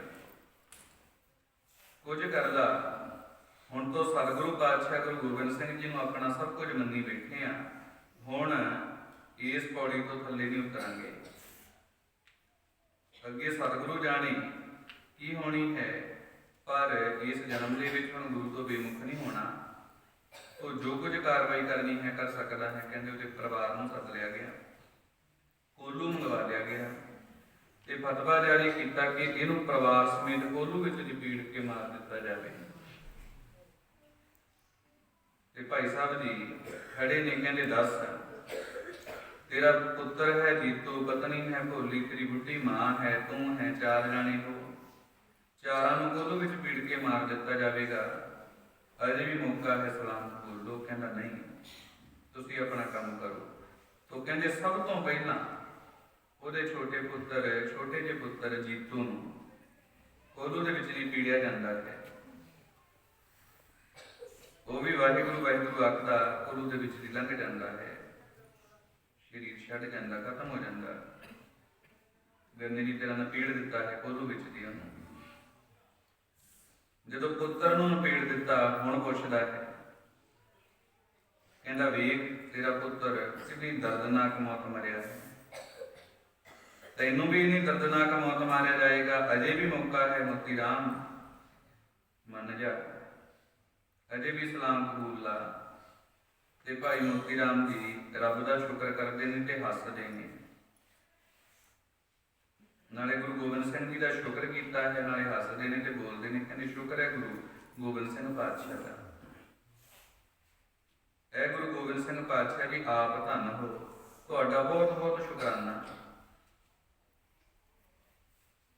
ਜੋ ਵਜ਼ੀਰ ਖਾਂ ਪੁੱਛਦਾ ਹੈ, ਕਹਿੰਦਾ ਪੁੱਤ ਤੇਰਾ ਤੇਰੀਆਂ ਅੱਖਾਂ ਦੇ ਸਾਹਮਣੇ ਕੋਲੂ ਵਿੱਚ ਪੀੜਦਾ ਤੇ ਗੁਰੂ ਗੋਬਿੰਦ ਸਿੰਘ ਦਾ ਸ਼ੁਕਰਾਨਾ ਕਾਹਤੋਂ ਕਰ ਰਿਹਾ? ਉਹ ਕਹਿੰਦੇ ਮੂਰਖ ਵਜ਼ੀਰ, ਤੈਨੂੰ ਇਸੇ ਗੱਲ ਦਾ ਹੀ ਨਹੀਂ ਪਤਾ। ਮੈਂ ਤੈਨੂੰ ਆਖ ਤਾਂ ਦਿੱਤਾ ਸੀ ਕੁਝ ਮਰਜ਼ੀ ਕਰ ਲਾ, ਪਰ ਮੇਰੇ ਮਨ ਵਿੱਚ ਡਰ ਸੀ ਕਿ ਜੇ ਤੂੰ ਮੈਨੂੰ ਪਹਿਲਾਂ ਇਸ ਕੋਲੂ ਦੇ ਵਿੱਚ ਦੀ ਪੀੜ ਦਿੱਤਾ ਤੇ ਮੇਰਾ ਬੱਚਾ ਛੋਟਾ ਹੈ, ਇਹ ਤੋਂ ਡਰ ਨਾ ਜਾਵੇ ਤੇ ਡਰ ਕੇ ਕਿਤੇ ਇਸਲਾਮ ਨਾ ਕਬੂਲ ਤੇ। ਮੈਂ ਮਨ ਹੀ ਮਨ ਅਰਦਾਸਾਂ ਕਰਦਾ ਸੀ, ਪਾਤਸ਼ਾਹ ਕਿਰਪਾ ਕਰੀ ਪਹਿਲਾਂ ਮੇਰੇ ਬੱਚੇ ਨੂੰ ਨਪੀੜੇ, ਮੇਰੇ ਬੱਚੇ ਨੂੰ ਨਪੀੜੇ ਪਾਤਸ਼ਾਹ, ਐਸੀ ਕਿਰਪਾ ਕਰੀ। ਤੇ ਸਤਿਗੁਰੂ ਨੇ ਮੇਰੀ ਅਰਦਾਸ ਸੁਣੀ ਤੇ ਤੂੰ ਪਹਿਲਾਂ ਹੁਕਮ ਹੀ ਉਹਨੂੰ ਪੀੜਨ ਦਾ ਦਿੱਤਾ, ਉਹ ਪੀੜਿਆ ਗਿਆ, ਉਹ ਸ਼ਹੀਦ ਹੋ ਗਿਆ। ਹੁਣ ਤੂੰ ਭੁੱਲ ਜਾ ਕਿ ਸਾਡੇ ਪਰਿਵਾਰ ਦਾ ਕੋਈ ਜੀ ਡੋਲੇਗਾ। ਉਹ ਛੋਟਾ ਬੱਚਾ ਡੋਲ ਸਕਦਾ ਸੀ, ਇਹਨਾਂ ਭਰੋਸਾ ਨਹੀਂ ਸੀ ਕਿ ਬੱਚੇ ਪੀੜਾ ਨਹੀਂ ਜਾ ਸਕਦੇ। ਹੁਣ ਮੈਂ ਸੁਰਖਰੂ ਹਾਂ, ਹੁਣ ਮੈਂ ਬੇਫਿਕਰ ਹਾਂ। ਸਭਾ ਦੇ ਵਿੱਚ ਬੈਠੇ ਹੋਏ ਜਿਹੜੇ ਬੰਦੇ ਨੇ, ਦੇਖ ਰਹੇ ਨੇ ਆਸੇ ਪਾਸੇ, ਉਹ ਵੀ ਦੇਖਦੇ ਨੇ ਕਿਹੋ ਜਿਹੇ ਬੰਦੇ ਨੇ ਇਹ, ਗੁਰੂ ਕੇ ਸਿੱਖ ਕਿਹੜੀ ਮਿੱਟੀ ਦੇ ਬਣੇ ਹੋਏ ਨੇ। ਬੱਚਾ ਪੀੜਿਆ ਗਿਆ ਤੇ ਆਖਦਾ ਹੈ, ਕਹਿੰਦਾ ਮੈਂ ਅਰਦਾਸਾਂ ਹੀ ਕਰ ਰਿਹਾ ਸੀ ਪਹਿਲਾਂ ਬੱਚੇ ਨੂੰ ਪੀੜਨ। ਮੌਤ ਤੋਂ ਬਿਲਕੁਲ ਵੀ ਨਹੀਂ ਘਬਰਾਉਂਦੀ, ਬਿਲਕੁਲ ਵੀ ਨਹੀਂ ਡਰ ਲੱਗਦਾ। ਉਹ ਕਹਿੰਦੇ ਇਸ ਤਰ੍ਹਾਂ ਵਾਰੀ ਵਾਰੀ ਉਸਦੀ ਪਤਨੀ ਨੂੰ, ਉਹਦੀ ਮਾਤਾ ਨੂੰ, ਉਸਨੂੰ, ਸਾਰੇ ਪਰਿਵਾਰ ਨੂੰ ਕੋਲੂ ਵਿੱਚ ਪੀੜ ਦਿੱਤਾ ਜਾਂਦਾ ਹੈ। ਗੁਨਾਹ ਇੰਨਾ ਹੈ ਕਿ ਇਹਨਾਂ ਨੇ ਸਤਿਗੁਰੂ ਪਾਤਸ਼ਾਹ ਦੇ ਪ੍ਰਜੰਦਾ ਨੂੰ ਤੇ ਮਾਤਾ ਜੀ ਨੂੰ ਦੁੱਧ ਦੀ ਸੇਵਾ ਕੀਤੀ ਹੈ, ਦੁੱਧ ਪਿਲਾਇਆ। ਇਸ ਤਰ੍ਹਾਂ ਜੋ ਭਾਈ ਕੋਮਾ ਮਾਸ਼ਕੀ ਜੀ ਨੂੰ ਕਹਿੰਦੇ ਨੇ, ਬਾਅਦ ਵਿੱਚ ਭਾਈ ਕਰਮ ਸਿੰਘ ਬਣਦਾ ਹੈ। ਉਹ ਕਹਿੰਦਾ ਮੈਂ ਗਵਾਹ ਹਾਂ ਉਸ ਵੇਲੇ ਦਾ, 4 ਜਣਿਆਂ ਨੂੰ ਕੋਲੂ ਦੇ ਵਿੱਚ ਪੀੜ ਕੇ ਖਤਮ ਕੀਤਾ ਗਿਆ, ਪਰ ਵਾਹਿਗੁਰੂ ਵਾਹਿਗੁਰੂ ਕਰਦੇ ਖੁਸ਼ੀ ਦੇ ਨਾਲ ਕੋਲੂ ਵਿੱਚ ਪੀੜੇ ਗਏ, ਕਿਸੇ ਨੇ ਸੀ ਤੱਕ ਨਹੀਂ ਕੀਤੀ। ਅਤੇ ਜੋ ਰੱਬ ਦਾ ਸ਼ੁਕਰਾਨਾ ਹੀ ਕਰਦਾ ਰਿਹਾ ਭਾਈ ਮੋਤੀ ਰਾਮ ਕਿ ਧੰਨ ਹੈ ਪਾਤਸ਼ਾਹ ਤੂੰ, ਮੇਰੇ ਮਨ ਦੀ ਗੱਲ ਸੀ ਜਿਹੜੀ ਆਪ ਜੀ ਨੇ ਪੂਰੀ ਕੀਤੀ, ਪਹਿਲਾਂ ਪੁੱਤਰ ਪੀੜਿਆ ਗਿਆ। ਇਸ ਤਰ੍ਹਾਂ ਉਹਨਾਂ ਨੂੰ ਸਜ਼ਾ ਦੇ ਕੇ ਬੜਾ ਖੁਸ਼ ਹੁੰਦਾ ਹੈ ਵਜ਼ੀਰ ਖਾਂ, ਬੜਾ ਖੁਸ਼ ਹੈ ਸੁੱਚਾ ਨੰਦ, ਬੜੇ ਖੁਸ਼ ਨੇ ਉਹਨਾਂ ਦੇ ਅਹਿਲਕਾਰ ਅਮੀਰ ਵਜ਼ੀਰ ਕਾਜੀ ਵਗੈਰਾ, ਜਿਨ੍ਹਾਂ ਨੇ ਵੱਡੀਆਂ ਲੈ ਕੇ ਝੂਠੇ ਫਤਵੇ ਜੋ ਸੁਣਾਏ ਸੀ। ਇਸ ਤਰ੍ਹਾਂ ਇਹ ਜਿਹੜਾ ਹੈ ਕੁਝ ਸਮਾਂ ਉਹਨਾਂ ਦਾ ਸਿੱਕਾ ਹੋਰ ਚੱਲਦਾ ਹੈ। ਜੋ ਉਸ ਤੋਂ ਬਾਅਦ ਬਾਬਾ ਬੰਦਾ ਸਿੰਘ ਜੀ ਨੇ ਕਿਵੇਂ ਸਰਹੰਦ ਨੂੰ ਫਤਿਹ ਕੀਤਾ, ਉਹ ਕੱਲ ਵਿਚਾਰਾਂਗੇ। ਜੋ ਆਪ ਜੀ ਨੇ ਸਰਵਣ ਕੀਤਾ ਸੀ ਚਮਕੌਰ ਦੀ ਜੰਗ ਦਾ ਇਤਿਹਾਸ, ਆਪਾਂ ਛੱਡਿਆ ਸੀ ਕਿ ਸਤਿਗੁਰੂ ਪਾਤਸ਼ਾਹ ਜੀ ਜੋ ਛੱਡ ਗਏ ਨੇ, ਜੋ ਚਮਕੌਰ ਦੀ ਗੜੀ ਭਾਈ ਦਇਆ ਸਿੰਘ, ਧਰਮ ਸਿੰਘ ਜੀ ਤੇ ਮਾਨ ਸਿੰਘ ਜੀ ਤੇ ਭਾਈ ਸੰਗਤ ਸਿੰਘ ਅਤੇ ਸੰਤ ਸਿੰਘ, ਇਹਨਾਂ ਦੇ ਕਹਿਣ ਤੇ, ਇਹਨਾਂ ਦੇ ਹੁਕਮ ਨੂੰ ਮੰਨਦੇ ਹੋਏ ਜੋ ਮਾਛੀਵਾੜੇ ਵੱਲ ਨੂੰ ਚਲੇ ਗਏ ਨੇ। ਜਦੋਂ ਸਤਿਗੁਰੂ ਪਾਤਸ਼ਾਹ ਚਲੇ ਗਏ ਤੇ ਉਸ ਤੋਂ ਬਾਅਦ ਜੋ ਫੌਜ ਨੇ ਹਮਲਾ ਕੀਤਾ, ਗੜੀ ਦੇ ਵਿੱਚ ਸਾਰੇ ਸਿੰਘ ਸ਼ਹੀਦ ਕੀਤੇ ਗਏ। ਹੁਣ ਪਾਤਸ਼ਾਹ ਦੇ ਪੁੱਤਰਾਂ ਦੀਆਂ ਤੇ ਹੋਰ ਸ਼ਹੀਦ ਸਿੰਘਾਂ ਦੀਆਂ ਲਾਸ਼ਾਂ ਉੱਥੇ ਚਮਕੌਰ ਦੀ ਗੜੀ ਦੇ ਬਾਹਰ ਖਿੱਦਰੀਆਂ ਪਈਆਂ ਸਨ। ਇਹ ਵਜ਼ੀਰ ਖਾਂ ਬੜਾ ਤਿਲਮਿਲਾ ਉੱਠਿਆ ਸੀ ਕਿ ਪਾਤਸ਼ਾਹ ਨੂੰ ਮਾਰ ਨਹੀਂ ਸਕਿਆ ਮੈਂ। ਗੁਰੂ ਗੋਬਿੰਦ ਸਿੰਘ ਬਚ ਕੇ ਨਿਕਲ ਗਿਆ ਤੇ ਉਹਨੇ ਆਸੇ-ਪਾਸੇ ਦੇ ਪਿੰਡਾਂ ਦੇ ਵਿੱਚ ਬੁਨਿਆਦੀ ਕਰਵਾਈ ਸੀ ਤੇ ਆਖਿਆ ਸੀ ਕਿ ਗੋਬਿੰਦ ਸਿੰਘ ਦੇ ਪੁੱਤਰ ਅਤੇ ਗੋਬਿੰਦ ਸਿੰਘ ਦੇ ਜਿਹੜੇ ਚੇਲੇ ਨੇ, ਸਿੱਖ ਨੇ, ਉਹ ਇੱਥੇ ਮਰੇ ਪਏ ਨੇ। ਉਹਨਾਂ ਦੇ ਜੋ ਸ਼ਬਦ ਮਰੇ ਪਏ ਸੀ, ਕਹਿੰਦਾ ਇੱਥੇ ਮਰੇ ਪਏ ਨੇ ਤੇ ਇਹਨਾਂ ਦੀਆਂ ਜਿਹੜੀਆਂ ਰੁੱਥਾਂ ਨੇ ਉਹਨਾਂ ਨੂੰ ਕਾਂ ਕੁੱਤੇ ਖਾਣ। ਮੈਂ ਇਹ ਚਾਹੁੰਦਾ ਤੇ ਕੋਈ ਵੀ ਉੱਥੇ ਨੇੜੇ ਨਾ ਜਾਵੇ, ਇੱਥੇ ਸੜਨ ਗਲਣ ਇਹਨਾਂ ਦੀਆਂ ਰੁੱਥਾਂ। ਜਿਹੜਾ ਕੋਈ ਇੱਥੇ ਉਸ ਚਮਕੌਰ ਦੀ ਗੜੀ ਦੇ ਨੇੜੇ ਜਾਵੇਗਾ ਜਾਂ ਉਹਨਾਂ ਰੁੱਥਾਂ ਨੂੰ ਸੰਸਕਾਰਨ ਦੀ ਕੋਸ਼ਿਸ਼ ਕਰੇਗਾ ਤੇ ਫਿਰ ਉਹਦਾ ਵੀ ਹਸ਼ਰ ਬਹੁਤ ਬੁਰਾ ਕੀਤਾ ਜਾਵੇਗਾ, ਬਹੁਤ ਉਹਨੂੰ ਭਿਆਨਕ ਸਜ਼ਾ ਦਿੱਤੀ ਜਾਵੇਗੀ। ਆਸੇ-ਪਾਸੇ ਦੇ ਪਿੰਡਾਂ ਦੇ ਵਿੱਚ ਬੁਨਿਆਦੀ ਕਰਵਾਈ ਗਈ। ਚਮਕੌਰ ਦੇ ਲਾਗੇ ਹੀ ਇੱਕ ਪਿੰਡ ਸੀ ਰਾਏਪੁਰ, ਉੱਥੋਂ ਦਾ ਇੱਕ ਸਿੱਖ ਗੁਰੂ ਪਾਤਸ਼ਾਹ ਦੇ ਨਾਲ ਰਹਿੰਦਾ ਸੀ ਜਿਹਦਾ ਨਾਮ ਸੀ ਭਾਈ ਪ੍ਰੀਤਮ ਸਿੰਘ। ਇਹ ਭਾਈ ਪ੍ਰੀਤਮ ਸਿੰਘ ਵੀ ਚਮਕੌਰ ਦੀ ਗੜੀ ਦੇ ਵਿੱਚ ਪਾਤਸ਼ਾਹ ਦੇ ਨਾਲ ਸੀ ਅਤੇ ਜਥੇ ਦੇ ਵਿੱਚ ਲੜਦਾ ਹੋਇਆ ਸ਼ਹੀਦ ਹੋਇਆ ਸੀ। ਇਹਦੀ ਵੀ ਲੋਥ ਉੱਥੇ ਬਾਹਰ ਪਈ ਸੀ। ਨਵਾਂ ਹੀ ਵਿਆਹਿਆ ਸੀ, ਵਿਆਹ ਨੂੰ ਕੁਝ ਹੀ ਸਮਾਂ ਹੋਇਆ ਸੀ। ਤੋ ਇਹਦਾ ਪਿੰਡ ਰਾਏਪੁਰ ਸੀ। ਇਹਦੇ ਘਰ ਦੇ ਵਿੱਚ ਤਿੰਨੋਂ ਹੀ ਜੀ ਸੀ, ਇੱਕ ਆਪ ਭਾਈ ਪ੍ਰੀਤਮ ਸਿੰਘ, ਇੱਕ ਇਹਦੀ ਬੁੱਢੀ ਮਾਂ ਤੇ ਇੱਕ ਇਹਦੀ ਨਵ ਵਿਆਹੀ ਪਤਨੀ ਜਿਹਨੂੰ ਸ਼ਰਨੀ ਕਹਿੰਦੇ ਸਨ ਤੇ ਅੰਮ੍ਰਿਤ ਛਕ ਕੇ ਜੋ ਸ਼ਰਨ ਕੌਰ ਬਣ ਗਈ ਸੀ। ਹੁਣ ਭਾਈ ਪ੍ਰੀਤਮ ਸਿੰਘ ਵੀ ਸ਼ਹੀਦ ਹੋ ਗਿਆ ਹੈ, ਉਹਦੀ ਵੀ ਲੋਥ ਉੱਥੇ ਪਈ ਹੈ ਸਿੰਘਾਂ ਦੇ ਨਾਲ, ਸਾਹਿਬਜ਼ਾਦਿਆਂ ਦੇ ਨਾਲ। ਤੇ ਇੱਧਰ ਬੀਬੀ ਸ਼ਰਨ ਕੌਰ ਭਾਈ ਪ੍ਰੀਤਮ ਸਿੰਘ ਦੀ ਵਿਧਵਾ ਜੋ ਹੋ ਗਈ ਹੈ ਹੁਣ, ਉਹ ਆਪਣੀ ਸੱਸ ਮਾਂ ਦੇ ਨਾਲ ਸਲਾਹ ਕਰਦੀ ਹੈ, ਕਹਿੰਦੀ ਮਾਤਾ ਜੀ ਮਨਿਆਦੀ ਆਪ ਜੀ ਨੇ ਸੁਣੀ ਹੈ? ਤਾਂ ਮਾਂ ਕਹਿੰਦੀ ਹਾਂ ਧੀਏ ਸੁਣੀ ਹੈ। ਉਹ ਕਹਿੰਦੀ ਮਾਤਾ ਜੀ ਹੁਣ ਮੇਰਾ ਮਨ ਹੈ ਕਿ ਮੈਂ ਜਾਵਾਂ ਇਹ ਸੇਵਾ ਮੈਂ ਕਰਾਂ। ਉੱਥੇ ਮੇਰੇ ਵੀਰ ਸ਼ਹੀਦ ਹੋਏ ਪਏ ਨੇ, ਮੇਰੇ ਗੁਰੂ ਦੇ ਦੋ ਲਾਲ ਨੇ, ਮੇਰਾ ਪਤੀ ਹੈ ਜੋ ਉਹਨਾਂ ਦੇ ਸਰੀਰ ਉੱਥੇ ਪਏ ਹੋਏ ਨੇ, ਤਾਂ ਮੈਂ ਚਾਹੁੰਦੀ ਹਾਂ ਉਹਨਾਂ ਦਾ ਸੰਸਕਾਰ ਮੈਂ ਕਰਾਂ, ਆਪ ਆਗਿਆ ਦਿਓ। ਤਾਂ ਬੁੱਢੀ ਮਾਂ ਪੁੱਛਦੀ ਹੈ, ਕਹਿੰਦੀ ਧੀਏ ਉੱਥੇ ਜੋ ਬਹੁਤ ਵੱਡਾ ਪਹਿਰਾ ਹੈ, ਜੋ ਉੱਥੇ ਕਿਵੇਂ ਜੋ ਤੂੰ ਜਾ ਸਕੇਂਗੀ? ਕਿਸ ਤਰ੍ਹਾਂ ਤੂੰ ਉੱਥੇ ਜਾਵੇਂਗੀ? ਤੂੰ ਇੰਨੇ ਦੇਹਾਂ ਨੂੰ ਕਿਵੇਂ ਪਛਾਣੇਂਗੀ, ਕਿਵੇਂ ਸੰਸਕਾਰ ਕਰੇਂਗੀ? ਇਹ ਤੇਰੇ ਵੱਸ ਦੀ ਗੱਲ ਨਹੀਂ ਹੈ। ਤਾਂ ਬੀਬੀ ਸ਼ਰਨ ਕੌਰ ਆਖਦੀ ਹੈ, ਮਾਤਾ ਜੀ ਮੈਨੂੰ ਮੇਰੇ ਗੁਰੂ ਤੇ ਭਰੋਸਾ ਹੈ, ਮੈਂ ਤਾਂ ਕੁਝ ਕਰਨ ਵਾਲੀ ਹੈ, ਮੇਰੇ ਵਿੱਚ ਕੀ ਪਾਵਰ ਹੈ, ਮੈਂ ਕੁਝ ਕਰ ਲਾਂਗੀ। ਇਹ ਤਾਂ ਗੁਰੂ ਗੋਬਿੰਦ ਸਿੰਘ ਪਾਤਸ਼ਾਹ ਦੇ ਚਰਨਾਂ ਦੇ ਵਿੱਚ ਮੈਂ ਅਰਦਾਸ ਕਰ ਚੁੱਕੀ ਹਾਂ ਤੇ ਸਤਿਗੁਰੂ ਪਾਤਸ਼ਾਹ ਦਾ ਹੁਣ ਸਿਰ ਤੇ ਹੱਥ ਹੋ ਗਿਆ ਹੈ, ਮੈਨੂੰ ਮੇਰੀ ਅਰਦਾਸ ਤੇ ਭਰੋਸਾ ਹੈ, ਮੇਰਾ ਗੁਰੂ ਆਪ ਹੀ ਕਿਰਪਾ ਕਰਕੇ ਸੇਵਾ ਕਰਾ ਲਏਗਾ। ਤਾਂ ਉਹ ਮਾਤਾ ਕਹਿੰਦੀ ਧੀਏ ਜੇ ਤੈਨੂੰ ਇੰਨਾ ਹੀ ਵਿਸ਼ਵਾਸ ਹੈ ਗੁਰੂ ਤੇ ਤਾਂ ਜਾ, ਗੁਰੂ ਤੇਰੇ ਅੰਗ ਸੰਗ ਰਹੇ। ਪਰ ਇੱਕ ਗੱਲ ਮੈਨੂੰ ਦੱਸ ਕਿ ਉੱਥੇ ਹੋਰ ਵੀ ਲੋਥਾਂ ਪਈਆਂ ਹੋਣਗੀਆਂ, ਇਹਦੀਆਂ ਲੋਥਾਂ ਦੇ ਢੇਰ ਦੇ ਵਿੱਚੋਂ ਤੂੰ ਪਛਾਣੇਗੀ ਕਿਵੇਂ ਕਿ ਆਹ ਸਿੱਖ ਹੈ ਤੇ ਆਹ ਮੁਗਲ ਹੈ? ਤੇ ਆਖਦੀ ਹੈ, ਕਹਿੰਦੀ ਮਾਤਾ ਜੀ ਮੇਰੇ ਗੁਰੂ ਨੇ ਬਾਣਾ ਬਖਸ਼ਿਆ ਹੈ, ਕੜੇ ਵਾਲੇ ਗੁੱਟ ਦੇਖਾਂਗੀ, ਦਮਾਲਿਆਂ ਵਾਲੇ ਸਿਰ ਦੇਖਾਂਗੀ, ਲੰਮੇ ਕੇਸ ਦੇਖਾਂਗੀ, ਮਸ਼ਹਿਰੇ ਹੋਣਗੇ, ਵੱਡੇ ਵੱਡੇ ਮਸ਼ਹਿਰੇ ਦੇਖ ਕੇ ਪਛਾਣ ਲਵਾਂਗੀ ਕਿ ਮੇਰੇ ਗੁਰੂ ਕੇ ਸਿੱਖ ਨੇ, ਕਿਉਂਕਿ ਜਿਹੜੇ ਮੁਸਲਮਾਨ ਨੇ ਲਵਾ ਕੱਟਦੇ ਨੇ, ਮੁੱਛਾਂ ਕੱਟਦੇ ਨੇ। ਕਹਿੰਦੀ ਇਹ ਦੇਖ ਕੇ ਪਛਾਣ ਲਵਾਂਗੀ, ਬਾਕੀ ਮੇਰਾ ਗੁਰੂ ਮੇਰੇ ਅੰਗ ਸੰਗ ਹੈ ਮਾਤਾ ਜੀ, ਮੈਨੂੰ ਕੁਝ ਡਰ ਨਹੀਂ ਲੱਗ ਰਿਹਾ। ਸ਼ਮਸ਼ੀਰ ਇੱਕ ਲੈ ਲਈ ਹੈ, ਕਮਰ ਦੇ ਨਾਲ ਟੰਗ ਲਈ ਹੈ, ਉੱਪਰ ਭੂਰੀ ਦੀ ਬੁੱਕਲ ਮਾਰ ਕੇ ਦਮਾਲਾ ਸਜਾ ਕੇ ਚੱਲ ਪਈ ਹੈ। ਉਹ ਬੀਬੀ ਸ਼ਰਨ ਕੌਰ ਜਲਦੀ ਜਲਦੀ ਪਹੁੰਚੀ ਹੈ, ਦਰਖਤ ਦੀ ਓਟ ਲੈ ਕੇ ਖੜੀ ਹੈ। ਹਨੇਰਾ ਹੋ ਰਿਹਾ ਹੈ, ਹਨੇਰੇ ਹੁੰਦੇ ਤੱਕ ਜੋ ਮੁਗਲ ਸਨ ਆਪੋ ਆਪਣੇ ਜੋ ਉਹਨਾਂ ਦੇ ਸਿਪਾਹੀ ਮਾਰੇ ਹੋਏ ਨੇ ਉਹਨਾਂ ਦੀਆਂ ਲੋਥਾਂ ਨੂੰ ਸਾਂਭਦੇ ਰਹੇ। ਹਨੇਰਾ ਹੋਣ ਤੇ ਉਹ ਆਪੋ ਆਪਣੇ ਤੰਬੂਆਂ ਵਿੱਚ ਵੜ ਗਏ। ਧੁੰਦ ਪੈ ਗਈ ਹੈ, ਪੂਰਾ ਠੰਡ ਦਾ ਮਹੀਨਾ ਹੈ। ਜਦੋਂ ਦੇਖ ਲਿਆ ਬੀਬੀ ਨੇ ਕਿ ਸਾਰੇ ਪਾਸੇ ਟਿਕਾ ਹੋ ਗਿਆ ਹੈ, ਤਾਂ ਹੁਣ ਉਹ ਦਲੇਰ ਬੀਬੀ ਸ਼ਰਨ ਕੌਰ ਹੌਲੀ ਹੌਲੀ ਅੱਗੇ ਵਧੀ ਹੈ, ਜਾ ਕਰਕੇ ਕਹਿੰਦੀ ਹੈ ਕਿ ਇਸ ਗੁੱਟ ਦੇ ਵਿੱਚ ਕੜਾ ਹੈ, ਇਹ ਗੁਰੂ ਦਾ ਸਿੱਖ ਹੈ।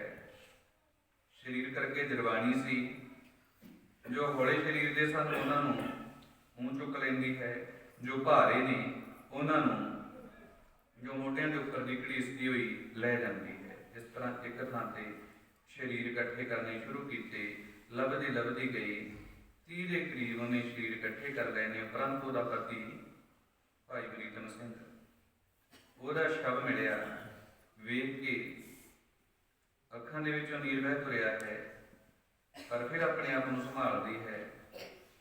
ਥੱਕ ਕੇ ਟੁੱਟ ਕੇ ਚੂਰ ਹੋ ਗਈ ਹੈ, ਅੰਗ ਅੰਗ ਦੁਖ ਰਿਹਾ ਹੈ, ਫਿਰ ਵੀ ਮਨ ਵਿੱਚ ਹੈ ਕਿ ਗੁਰੂ ਕੇ ਸਿੱਖਾਂ ਦੀ ਹੁਣ ਮੈਂ ਸੇਵਾ ਕਰਨੀ ਹੈ, ਇਸ ਤਰ੍ਹਾਂ ਲੋਥਾਂ ਨਹੀਂ ਰੋਲਣ ਦੇਣੀਆਂ, ਸੰਸਕਾਰ ਕਰਨਾ ਹੈ। ਤਾਂ ਆਪਣੇ ਪਤੀ ਦੇ ਸਰੀਰ ਨੂੰ ਵੀ ਲੈ ਕੇ ਆਈ ਹੈ। ਹੁਣ ਸਰੀਰ ਲੱਭ ਗਏ ਨੇ ਤੇ ਬਾਬਾ ਜੋਰਾਵਰ ਸਿੰਘ ਜੀ ਤੇ ਫਤਿਹ ਸਿੰਘ ਜੀ ਉਹਨਾਂ ਦਾ ਸਰੀਰ ਨਹੀਂ ਲੱਭ ਰਿਹਾ। ਗੁਰੂ ਪਾਤਸ਼ਾਹ ਦੇ ਚਰਨਾਂ ਵਿੱਚ ਅਰਦਾਸ ਕਰਦੀ ਹੈ, ਪਾਤਸ਼ਾਹ ਕਿਰਪਾ ਕਰ ਤੇਰੇ ਸਾਹਿਬਜ਼ਾਦਿਆਂ ਦੇ ਫਰਜ਼ੰਦਾਂ ਦੇ ਸਰੀਰ ਵੀ ਲੱਭ ਜਾਣ। ਕਹਿੰਦੇ ਇਸ ਤਰ੍ਹਾਂ ਟਟੋਲਦੀ ਹੈ ਅਤੇ ਜੋ ਉਧਰ ਮੁਗਲਾਂ ਨੂੰ ਰਹਿੰਦਾ ਲੱਗਦਾ ਹੈ ਕਿ ਕੋਈ ਤੁਰ ਫਿਰ ਰਿਹਾ ਹੈ, ਉਹ ਮਸ਼ਾਲਾਂ ਲੈ ਕੇ ਆ ਰਹੇ ਨੇ। ਧੁੰਦ ਦੇ ਵਿੱਚ ਬੀਬੀ ਨੇ ਦੇਖਿਆ ਕਿ ਉਧਰ ਨੂੰ ਮਸ਼ਾਲਾਂ ਜਗਦੀਆਂ ਆ ਰਹੀਆਂ ਨੇ ਤੇ ਲੋਥਾਂ ਦੇ ਵਿੱਚ ਹੀ ਲੋਥ ਬਣ ਕੇ ਪੈ ਗਈ। ਉਹ ਮੁਗਲ ਉੱਤੋਂ ਦੀ ਪੈਰ ਰੱਖ ਕੇ ਵੀ ਲੰਘ ਕੇ ਗਏ ਨੇ, ਪਰ ਬਿਲਕੁਲ ਨਹੀਂ ਹਿੱਲੀ, ਕੁਝ ਸੀ ਤੱਕ ਨਹੀਂ ਵੱਟੀ। ਉਹਨਾਂ ਨੇ ਤਾਂ ਦੇਖ ਕੇ ਫਿਰ ਵਾਪਸ ਮੁੜ ਗਏ ਨੇ ਤੇ ਬੀਬੀ ਫਿਰ ਉੱਠੀ ਹੈ ਲਬਰੀ ਉਧਰਲੇ ਪਾਸੇ ਨੂੰ ਚਲੀ ਗਈ ਜਿੱਥੇ ਮੁਗਲਾਂ ਦੀਆਂ ਲਾਸ਼ਾਂ ਦੇ ਢੇਰ ਪਏ ਨੇ। ਇੰਨਾ ਵੱਡਾ ਢੇਰ ਲੱਗਿਆ ਪਿਆ ਹੈ, ਮੁਗਲਾਂ ਦੀਆਂ ਲੋਥਾਂ ਪਈਆਂ ਨੇ ਤੇ ਉਹਨਾਂ ਲੋਥਾਂ ਦੇ ਇੱਕ ਪਾਸੇ ਬਾਬਾ ਜੀਤ ਸਿੰਘ ਜੀ ਤੇ ਬਾਬਾ ਜੁਝਾਰ ਸਿੰਘ ਜੀ ਉਹਨਾਂ ਦੇ ਸ਼ਵ ਪਏ ਨੇ, ਜਿਨ੍ਹਾਂ ਦੇ ਵਿੱਚ ਕਿੰਨੇ ਤੀਰ ਖੁੱਭੇ ਹੋਏ ਨੇ ਤੇ ਬੀਬੀ ਜੀ ਨੇ ਤੀਰ ਕੱਢੇ ਨੇ ਤੇ ਪਾਤਸ਼ਾਹ ਦੇ ਸਾਹਿਬਜ਼ਾਦਿਆਂ ਨੂੰ ਜੋ ਚੁੱਕ ਕਰਕੇ ਉਸ ਲੋਥਾਂ ਦੇ ਢੇਰ ਤੱਕ ਲੈ ਕੇ ਗਈ ਹੈ, ਉੱਤੇ ਜੋ ਢੇਰ ਦੇ ਉੱਪਰ ਰੱਖਿਆ ਹੈ। ਹੁਣ ਕੁਝ ਕਬਾਲਣ, ਇੱਕ ਇਤਿਹਾਸਕਾਰ ਨੇ ਲਿਖਿਆ ਹੈ ਕਿ ਉਹਦੇ ਪਾਸ ਇੱਕ ਤੇਲ ਦੀ ਕੈਨੀ ਸੀ। ਕੁਝ ਬਾਲਣ ਦਾ ਜ਼ਿਕਰ ਕਰਦੇ ਨੇ ਕਿ ਨੇੜੇ ਛਿੱਟੀਆਂ ਦਾ ਢੇਰ ਲੱਗਿਆ ਪਿਆ ਸੀ, ਉਹ ਲੈ ਕੇ ਆਈ ਹੈ। ਇੱਕ ਇਤਿਹਾਸਕਾਰ ਲਿਖਦਾ ਹੈ ਕਿ ਉਹਨੇ ਜਦੋਂ ਲੋਥਾਂ ਦਾ ਢੇਰ ਇਕੱਠਾ ਕਰ ਲਿਆ ਤਾਂ ਜਿਹੜੇ ਵਸਤਰ ਜੋ ਪਏ ਸਨ, ਮੁਸਲਮਾਨ ਵੀ ਪਏ ਸਨ, ਉਹਨਾਂ ਦੇ ਵੀ ਵਸਤਰ ਜਿਹੜੇ ਨੇ ਉਹਨਾਂ ਨੂੰ ਪਾੜ ਕੇ ਲੈ ਕੇ ਆਉਂਦੀ ਹੈ, ਉਹਨਾਂ ਲੋਥਾਂ ਦੇ ਉੱਪਰ ਰੱਖਦੀ ਜਾਂਦੀ ਹੈ।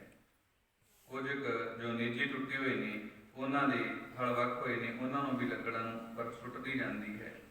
ਤੀਰਾਂ ਦੇ ਜੋ ਕਾਫੀ ਪਏ ਨੇ, ਤੀਰਾਂ ਦੇ ਢੇਰ ਪਏ ਨੇ, ਉਹਨਾਂ ਦੀਆਂ ਕਾਨੀਆਂ ਨੂੰ ਤੋੜ ਕੇ ਉੱਪਰ ਸੁੱਟਦੀ ਜਾਂਦੀ ਹੈ। ਤੇ ਇਸ ਤਰ੍ਹਾਂ ਜੋ ਉਸ ਸ਼ਰੀਰਾਂ ਨੂੰ ਇਕੱਠੇ ਕਰਕੇ ਕਿਸੇ ਤਰ੍ਹਾਂ ਵੀ ਬਾਲਣ ਦਾ ਇੰਤਜ਼ਾਮ ਕਰਕੇ ਜੋ ਅੱਗ ਲਾ ਦਿੱਤੀ ਹੈ ਤੇ ਉੱਪਰ ਬਾਲਣ ਸੁੱਟਦੀ ਜਾ ਰਹੀ ਹੈ ਤੇ ਅੱਗ ਚੜ ਗਈ। ਵੱਡਾ ਸਾਰਾ ਲਾਂਗੂ ਜੋ ਨਿਕਲ ਰਿਹਾ ਹੈ, ਫੌਜ ਨੂੰ ਪਤਾ ਲੱਗਾ ਅਤੇ ਜੋ ਸਿਪਾਹੀ ਦੌੜੇ ਆਏ ਨੇ ਇੱਧਰ ਨੂੰ ਕਿ ਕੌਣ ਹੈ ਤੇ ਕਿਸ ਚੀਜ਼ ਨੂੰ ਅੱਗ ਲਾਈ ਹੋਈ ਹੈ। ਇੰਨੀ ਵੱਡੀ ਲਾਟਾਂ ਨਿਕਲ ਰਹੀਆਂ ਨੇ, ਆ ਕਰਕੇ ਰਹਿੰਦੇ ਨੇ। ਇੱਕ ਲੜਕੀ ਹੈ, ਪੁੱਛਦੇ ਨੇ ਕੌਣ ਹੈ, ਉਹ ਕਹਿੰਦੀ ਮੈਂ ਸ਼ਰਨ ਕੌਰ ਹਾਂ। ਕੀ ਕੀਤਾ ਹੈ? ਕਹਿੰਦੀ ਮੈਂ ਆਪਣੇ ਵੀਰਾਂ ਦਾ ਤੇ ਆਪਣੇ ਪਤੀ ਦਾ ਸੰਸਕਾਰ ਕੀਤਾ ਹੈ। ਤੈਨੂੰ ਪਤਾ ਨਹੀਂ ਹੈ ਜੋ ਇੱਥੇ ਆਖਿਆ ਹੈ ਕੋਈ ਨਾ ਆਵੇ? ਉਹ ਕਹਿੰਦੀ ਮੈਂ ਤਾਂ ਆਉਣਾ ਸੀ, ਮੇਰੇ ਗੁਰੂ ਦੇ ਪੁੱਤਰ ਨੇ, ਮੇਰੇ ਧਰਮ ਦੇ ਭਰਾ ਨੇ, ਮੇਰਾ ਪਤੀ ਹੈ। ਹੁਣ ਕਹਿੰਦੇ ਉਸ ਨੂੰ ਪਕੜਨ ਦੇ ਲਈ ਨੇੜੇ ਆਉਂਦੇ ਨੇ ਜਦੋਂ, ਤਾਂ ਆਪਣੀ ਸ਼ਮਸ਼ੀਰ ਬੇਮਿਆਨ ਕਰਦੀ ਹੈ ਬੀਬੀ ਸ਼ਰਨ ਕੌਰ ਤੇ ਬੜੀ ਦਲੇਰੀ ਦੇ ਨਾਲ ਉਹਨਾਂ ਫੌਜੀਆਂ ਦੇ, ਉਹਨਾਂ ਸਿਪਾਹੀਆਂ ਮੁਗਲਾਂ ਦੇ ਉੱਪਰ ਟੁੱਟ ਪੈਂਦੀ ਹੈ। ਗੱਤਕੇ ਦੀ ਬਹੁਤ ਚੰਗੀ ਖਿਡਾਰਨ ਸੀ, ਸਰੀਰ ਕਰਕੇ ਜਰਵਾਣੀ ਸੀ। ਕਿੰਨਿਆਂ ਨੂੰ ਮਾਰ ਦਿੰਦੀ ਹੈ, ਕਿੰਨਿਆਂ ਨੂੰ ਜ਼ਖਮੀ ਕਰਦੀ ਹੈ, ਕਿੰਨੇ ਨੂੰ ਇੱਕ ਉਹਨਾਂ ਦਾ ਸਿਪਾਹੀ ਪਿੱਛੋਂ ਦੀ ਆ ਕੇ ਬੱਖੀ ਦੇ ਵਿੱਚ ਵਰਸ਼ਾ ਖੋਭ ਦਿੰਦਾ ਹੈ। ਬੱਖੀ ਦੇ ਵਿੱਚ ਵਰਸ਼ਾ ਖੋਭਿਆ ਤੇ ਉਸੇ ਤਰ੍ਹਾਂ ਚੁੱਕ ਕੇ ਉਸ ਵਲਦੇ ਹੋਏ ਲੋਥਾਂ ਦੇ ਢੇਰ ਦੇ ਉੱਪਰ ਬੀਬੀ ਜੀ ਨੂੰ ਸੁੱਟ ਦਿੱਤਾ ਹੈ। ਤੇ ਬੀਬੀ ਜੀ ਦੇ ਅੰਤਮ ਸ਼ਬਦ ਨੇ ਜੋ ਵਿਦਵਾਨਾਂ ਨੇ ਲਿਖੇ ਨੇ, ਉਹ ਕਹਿੰਦੇ ਬੀਬੀ ਜੀ ਨੇ ਅੰਤਮ ਸਮੇਂ ਜਲਦੀ ਹੋਈ ਨੇ ਆਖਰੀ ਹੈ, ਕਹਿੰਦੀ ਕਬੀਰ ਜਿਸ ਮਰਨੇ ਤੇ ਜਗ ਡਰੇ, ਮੇਰੇ ਮਨ ਆਨੰਦ ਮਰਨੇ ਹੀ ਤੇ ਪਾਈ ਹੈ ਪੂਰਨ ਪਰਮਾਨੰਦ। ਇਸ ਤਰ੍ਹਾਂ ਬੀਬੀ ਜੀ ਦੀ ਵੀ ਸ਼ਹਾਦਤ ਹੋ ਜਾਂਦੀ ਹੈ। ਆਪਣੇ ਧਰਮ ਦੇ ਭਰਾਵਾਂ ਨੂੰ, ਸਤਿਗੁਰੂ ਪਾਤਸ਼ਾਹ ਦੇ ਸਾਹਿਬਜ਼ਾਦਿਆਂ ਨੂੰ, ਆਪਣੇ ਪਤੀ ਨੂੰ ਸੰਸਕਾਰ ਦੀ ਹੋਈ ਜੋ ਖੁਦ ਵੀ ਉਸ ਹੀ ਚਿਖਾ ਦੇ ਵਿੱਚ ਸੜ ਜਾਂਦੀ ਹੈ। ਚਮਕੌਰ ਦੀ ਅਖੀਰਲੀ ਸ਼ਹੀਦ ਬੀਬੀ ਸ਼ਰਨ ਕੌਰ ਹੈ। ਇਸ ਤਰ੍ਹਾਂ ਜੋ ਇੰਨੀ ਦਲੇਰੀ ਦੇ ਨਾਲ ਸੁਰਾਏਪੁਰ ਦੇ ਰਹਿਣ ਵਾਲੇ ਭਾਈ ਪ੍ਰੀਤਮ ਸਿੰਘ ਦੀ ਪਤਨੀ ਬੀਬੀ ਸ਼ਰਨ ਕੌਰ ਨੇ ਜੋ ਇਹਨਾਂ ਸ਼ਹੀਦਾਂ ਦਾ ਸੰਸਕਾਰ ਕੀਤਾ, ਏਡੇ ਵੱਡੇ ਪਹਿਰੇ ਦੇ ਵਿੱਚ ਹੁੰਦੀ ਹੋਈ। ਤਾਂ ਇਸ ਤਰ੍ਹਾਂ ਜੋ ਇਹਨਾਂ ਸ਼ਹੀਦਾਂ ਦਾ ਸੰਸਕਾਰ ਹੁੰਦਾ ਹੈ, ਇੱਧਰ ਸਾਹਿਬਜ਼ਾਦਿਆਂ ਦਾ ਸੰਸਕਾਰ ਕਰਦੇ ਨੇ ਬਾਬਾ ਮੋਤੀ ਰਾਮ ਜੀ ਤੇ ਦੀਵਾਨ ਬੁੱਢਰਮਲ ਜੀ ਹੋਰੀ।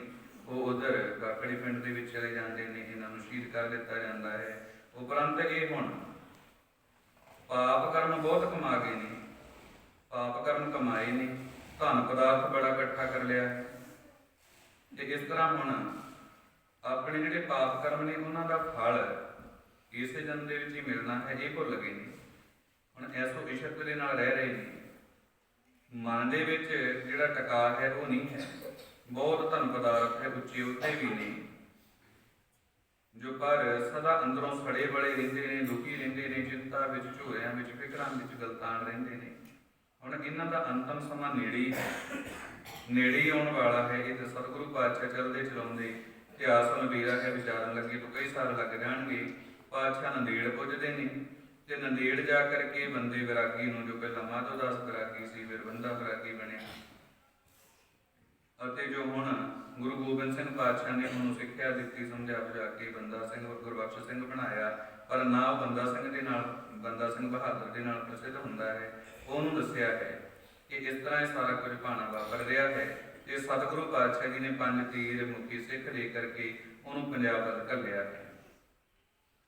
ਇਸ ਤਰ੍ਹਾਂ ਤੋਂ ਇੱਥੇ ਕਰਾਮਾਤਾਂ ਦਿਖਾ ਰਿਹਾ ਹੈ। ਪੰਜਾਬ ਦੇ ਵਿੱਚ ਇੰਨਾ ਅਧਰਮ ਫੈਲ ਚੁੱਕਿਆ ਹੈ ਕਿ ਉਸ ਅਧਰਮੀਆਂ ਨੂੰ ਖਤਮ ਕਰਨ ਦੇ ਲਈ ਹੁਣ ਬਾਬਾ ਜੀ ਨੂੰ ਮੁਖੀ ਥਾਪ ਕੇ ਜੋ ਸਤਿਗੁਰੂ ਪਾਤਸ਼ਾਹ ਜੀ ਨੇ ਉੱਧਰੋਂ ਨੰਦੇੜ ਵੱਲ ਤੋਂ ਘੱਲਿਆ ਹੈ।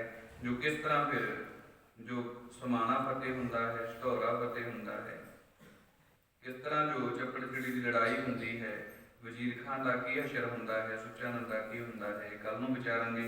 ਸਤਿਗੁਰੂ ਪਾਤਸ਼ਾਹ ਜੀ ਉਹਨਾਂ ਦਾ ਇਤਿਹਾਸ ਵਿਚਾਰਦਿਆਂ, ਬਾਣੀ ਦਾ ਕੀਰਤਨ ਕਰਦਿਆਂ ਬੇਨਤ ਕਿਸਮ ਦੀਆਂ ਗਲਤੀਆਂ ਭੁੱਲਾਂ ਹੋ ਜਾਂਦੀਆਂ ਨੇ। ਪਾਤਸ਼ਾਹ ਜੀ ਅਤੇ ਪਾਤਸ਼ਾਹ ਜੀ ਦੀ ਸੰਗਤ ਬਖਸ਼ਣ ਯੋਗ ਹੈ, ਬਖਸ਼ ਲੈਣਾ ਜੀ। ਆਓ ਆਪਾਂ ਆਨੰਦ ਸਾਹਿਬ ਦੀ ਬਾਣੀ ਦਾ ਜਾਪ ਕਰਕੇ ਸਮਾਪਤੀ ਕਰੀਏ ਜੀ।